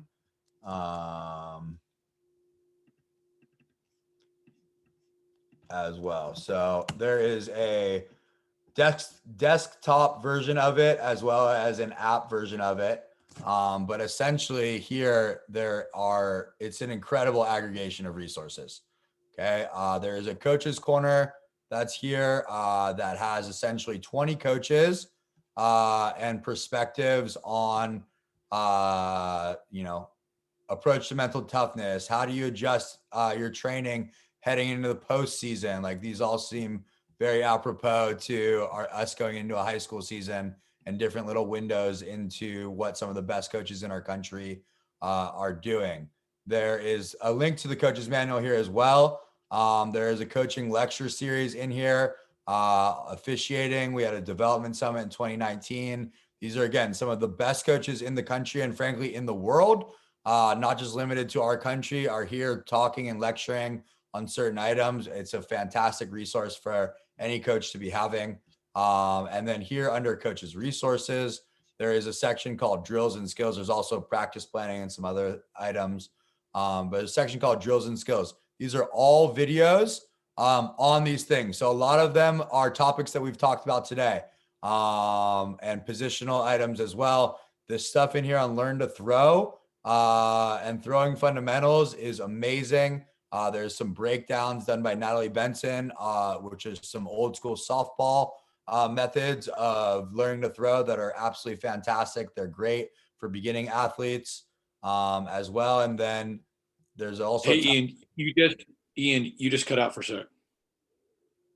okay. Where'd you miss me? What was the last thing I got? Just for a couple seconds there. So like about the learn to throw. Oh, there's some fantastic stuff in here about learn to throw. There's some old school softball stuff, drilling that Natalie Benson is showing on dry land to work on some throwing and strengthening and teaching throwing fundamentals. And then even though we are moving away from physical distancing, in terms of being in the water, there's some awesome physical distancing stuff in here as well. And especially when it comes to verticality in the vertical game, there's some awesome passing drills in here to work on as well in the physical distancing section, as well as the regular section. So just awesome resources here for everyone to be seeing and using and use to their disposal. Also, there it is. Okay. Also, there is the mobile or the coaching manual. Oh, sorry, the whiteboard. I almost forgot. Okay, this is huge. It's coming out in the next couple weeks. A whiteboard and animation app. I'm in love with this thing. It is coming. I digitize all of my plays using Keynote on Mac. It is time intensive and it is fickle and it drives me insane. But now with literally on your phone, touches of buttons, just like playing a game on your phone, you can set up a front court offense. You can move them around how you want them to move. You can then play it back. You can show somebody. You can record it through the app. You can then send that recording to your athletes. It becomes an MP4. You can do whatever you want with it. You can also send it to another USA Water Polo member if you know their USA Water Polo number. So really cool thing. I'm going to be digitizing all my plays now through this, just so that it is easily accessible for more people as well. So really cool thing that's coming out. Sabrina touched on the coaching manual, the first and only living, breathing, all virtual coaching manual in the world. So always being updated. We just had a new iteration updated for January 2021. So there's new stuff in there now. You do not need to be a USA Water Polo member to find that. You also do not need to be a USA Water Polo member to find our high performance YouTube channel. On there are the last 20 years of men's and women's water polo games, as well as some other videos and tactics and drills and things like that. Go find it. If you literally just Google search USA Water Polo high performance channel, it's amazing. I live in it probably 3 times a week, just finding new videos or new things to send kids. Our Twitter handle for Coach Education is right here. And on it is a link for our office hours that we just put out. Essentially what our office hours are now are your opportunity for free for any USA Water Polo members. Sign up for 30 minutes of time, FaceTime, your personal time with a high performance coach. Okay. So one of our national team pipeline coaches, or someone from our high performance, coaching department will have a 30-minute session with you for free. You can sign up for every single week if you want. I have one coach. He's one of the best coaches in the country, and he has signed up for Fridays at 10 a.m. from today for the next all of March already. He started last week, and he has signed up for every single day. And so please use this resource. Use it as much as you would like. It is here for you to ask us absolutely any questions or get any feedback on anything that you would want. We have a coach academy that happens every December during both boys and girls holiday camp. We definitely touched on this in the pod that I did with Coach Linehan up there about how he actually went to it as well as an athlete. So it's been around for a long time. And now we have a coach academy going on at it as well. It's an intensive 4 or 5 day retreat. And then we have mini academies coming up here as well, which will basically be something like this. But a deep dive into playing the center, developing attackers, working on you being a coach and an administrator even, because we all know as high school coaches that being a high school coach doesn't actually mean you get to coach all the time. About 80% of the time you're doing admin work and talking with your athletic directors and working with parents. So it's a deep dive into that and just some more time for us to dive into some great topics. I would not be doing my job if I did not leave you with 2 quotes. Both of these are from my absolute favorite, 2 of my favorite authors in the world. One is from and lives in the dear state to all of you in Texas, Brene Brown. She actually has an athlete that plays water polo as well. So she is deeply woven into our fabric here. And basically authenticity is the daily practice of letting go of who we think we're supposed to be and embracing who we are. Stop trying to be who you think you're supposed to be. Stop trying to act like the coach you think you're supposed to be and start being the coach that you want to be. We have to understand that our kids are going to remember us forever. It's not if they will remember us, but how they will remember us. And yes, I did just quote a country song there as well. It's one of my favorites. But understand that they will remember you, and you have to make sure that they remember you in the best possible way. That doesn't mean you have to be soft. It doesn't mean you have to be gentle all the time, but you have to make sure that you are understanding your impact on every athlete's life, on every child's life, and know that they will remember who you are and how you treated them long time down the road.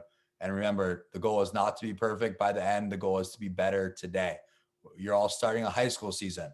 If you're trying to win a championship at the end or just be great at the end, if you are so worried about the end result today, before you even get to the end, you're going to fail. Straight up, you're going to lose. Your athletes are going to be concerned about the result. They're not going to be focused on what to do today or in the moment. You're up 3 goals in a championship game or a league championship game or a tough league game, and your kids are now worried about winning the game or holding on. And the chances are that you're going to lose the game because you're so worried about losing the lead instead of maintaining your ability to do everything great now. So with that, Sabrina and I are available all the time.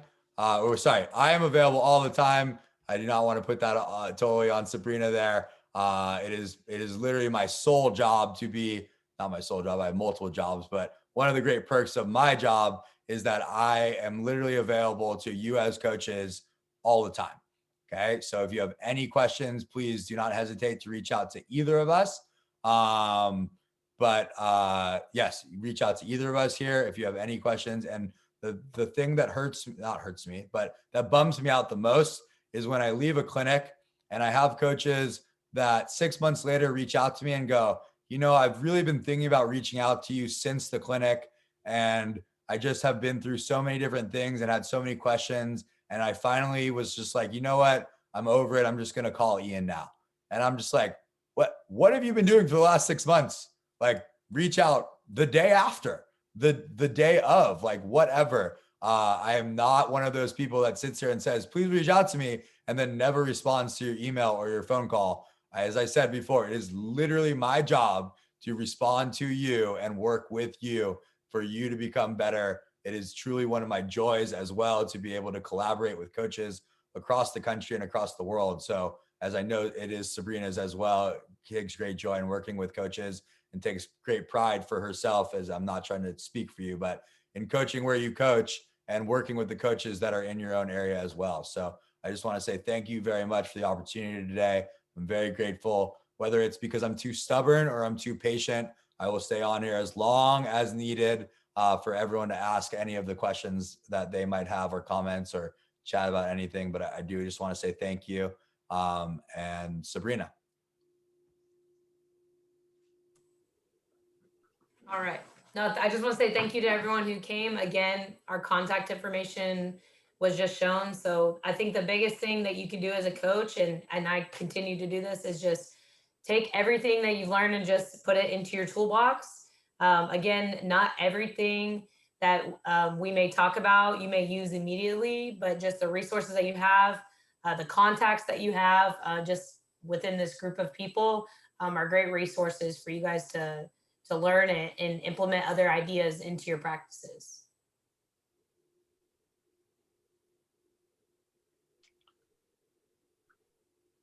Yeah, we have a thank you from Peng Lu down in the Rio Grande Valley.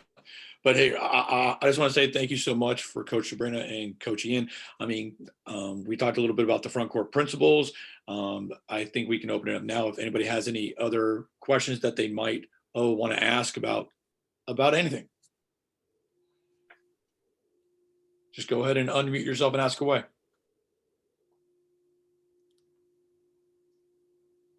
Yeah. How much is it to send Heart 8 barbecue out to me?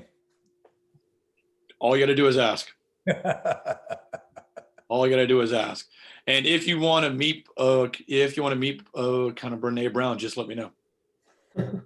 One comment I have is, so on pressure passing, and this might apply to everybody that could help them out, but this is my 4th year coaching now.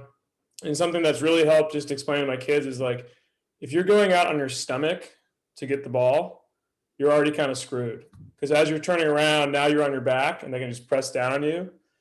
And so like a big thing I've been working on, and I don't know if you have some good drills for this, but just kind of staying locked up, getting your hips up, pass to the toes, and then having kids work on like kind of like the step out and set, but also just like stepping out, going horizontal to vertical, and not going out on your stomach. So I don't know if there's anything you guys want to share as far as like drills you work on that, or I found that really transformed my team when I finally was like, guys, stop going on your stomach to get the ball. So. You want to go first, Ian? I can. I got videos ready to go. Oh, So okay.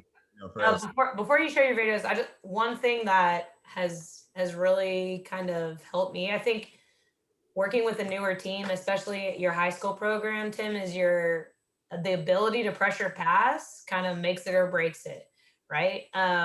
Even with a team that's maybe young or inexperienced, or they just play high school season, the first thing that I teach, besides like the vertical body position and various skills and warm up, is pressure passing.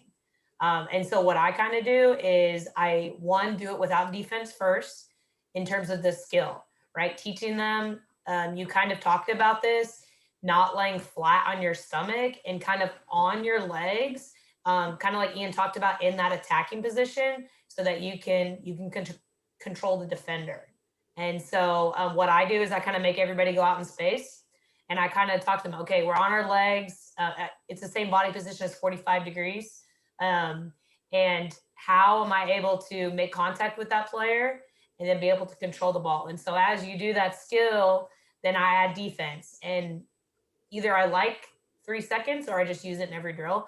I make them hold contact for 3 seconds, right? I'm leaning into them, I'm pushing into them. And then, okay, what's the next step? That separation. And so, okay, we're going 3, 2, 1, or maybe I'm a control coach. So I'm going to blow that whistle. First whistle, I'm making that contact. Second whistle, I'm separating. One thing I do not teach at the very beginning of a new athlete learning pressure passing is to go backwards. Again, like I think we've said it a couple of times, is that the first instinct when somebody comes towards us as a new athlete or just inexperienced is to come here. And now I'm off balance or I'm being pushed away. And so the first thing that I teach is that lateral movement. Can I move right, create that passing lane, right? So I can enter the ball or whatever I need to do, or, coming here and making that pass. And so I do it with no defense out in space. I add defense. And then as they get better at it, I kind of put them in front of a goal. Or if you don't have, I know you mentioned you have a lot of kids. Would you say you had like 30 ninth grade boys? We've got a lot of space. We're pretty fortunate too. Oh, okay. Oh, so even with a lot of space and just a lot of kids, you're by yourself, is kind of put them in little pods, right? And make them, maybe a triangle, and just have, defense, pressure from the middle, offense on the outside, and making them work that ball around for, 2 solid straight minutes. And then I will say it looks terrible at the beginning, and you kind of want to pull your hair out and be like, oh my gosh, we just worked on this skill for, 2 hours, but they will get better at it. And it's just another drill that I like to do that reinforces that pressure passing, staying on my legs, and not going to this to make a good entry, Well, whatever. and I like what Ian said. Like I've been teaching the kick away, but I'm also really cognizant of telling my kids, like, if you kick away too much, you end up finding yourself on your back, Sure. and then you have no power, you have no basis, and you just get sunk. Mm-hmm. So yeah. Anyway, I think from what I've witnessed, and then my first couple years of coaching, like my team really struggled with this. Is like when you play a strong team, a lot of schools in Texas just cannot pass the ball around, and it's just a mess. And a lot of it stems from kids going out on their stomach to get the ball. So that's just an observation. And Ian, I don't know if you want to add anything, but No, yeah. I mean, I think there's a few things. So I think addressing it in two phases. The first is like addressing the first portion, like the actual problem, right? Which is really engaging the defensive player is the key first, being better at that versus just running away and going away. But I think we do a lot of just like general skill work that involves going as simply as you say, like belly to back. Right. So even with a ball, like swimming 3 strokes with the ball and then diving underneath it and breast kicking away, just as like a general warm up training, multi-purpose thing, so that they're working on accelerating that movement and even accelerating to a protect, right. And getting that hand up to knock away that first contact that's coming on them as well is something that we do a lot. And then as just like a general skill. And then here, I'm going to show you 2 videos that I took the other night at practice. So the first one, and again, I know I said I don't like to teach this as a runaway, but it was our first night back to contact. So we did a lot of like still moving and combo skills. But so this one right here is swimming to the ball. They're going to pick it up underneath. They're going to immediately get into a runaway, and then they're going to attack the attack is what they're going to do next. So they're going to pick it up, they're going to run away, and then they're going to immediately go from running away to attacking. And then they're going to go right into 3 strokes again to picking it up underneath. And they could have the option of attacking right away. So just like finding different ways to think about the movement that you want to be better at, and then creating a drill around it. Just so that they can get more comfortable with the movement. And then the other one is this one. This is just focusing on the hand fighting aspect of this. So rolling, what I would do is I went hand fighting like this in a runaway, and then they went 3 strokes to picking up the ball to work on hand fighting again, because unfortunately, as good as you want to be able to conserve and step to a ball, you're going to have to probably get to your stomach at some point. Right. So being good at rolling and then protecting in that position is beneficial. And so literally this is just running away, but the focus is solely on hand fighting and working. And eventually we turn this into then hand fighting and running away to a power turn or a wheel out of this. And so just finding different ways to manipulate the defender that's coming at you. Cool. Thanks. No worries. Appreciate it, guys. Yeah, that was a great question. Are there additional questions out there? Yeah, so Ian, do you have like, 45 kids and 1 coach on the pool deck? Sometimes. I know that video doesn't look like it, but I mean, we're getting killed out here with athlete restrictions, number of athletes in a pool. So that's helping us, I guess, right now in making sure we have better coach to athlete ratios. But in our winter time, we run a boys camp, and it's always dependent on how many coaches are free. But it's basically for our entire boys program, and it's usually about 120 boys in the water in 8 to 10 lanes. And we generally have 2 to 3 coaches for it. So it's pretty good times. It's good times. You just got to be well prepared and plan accordingly. So there you go. And engaging. Keep it fun.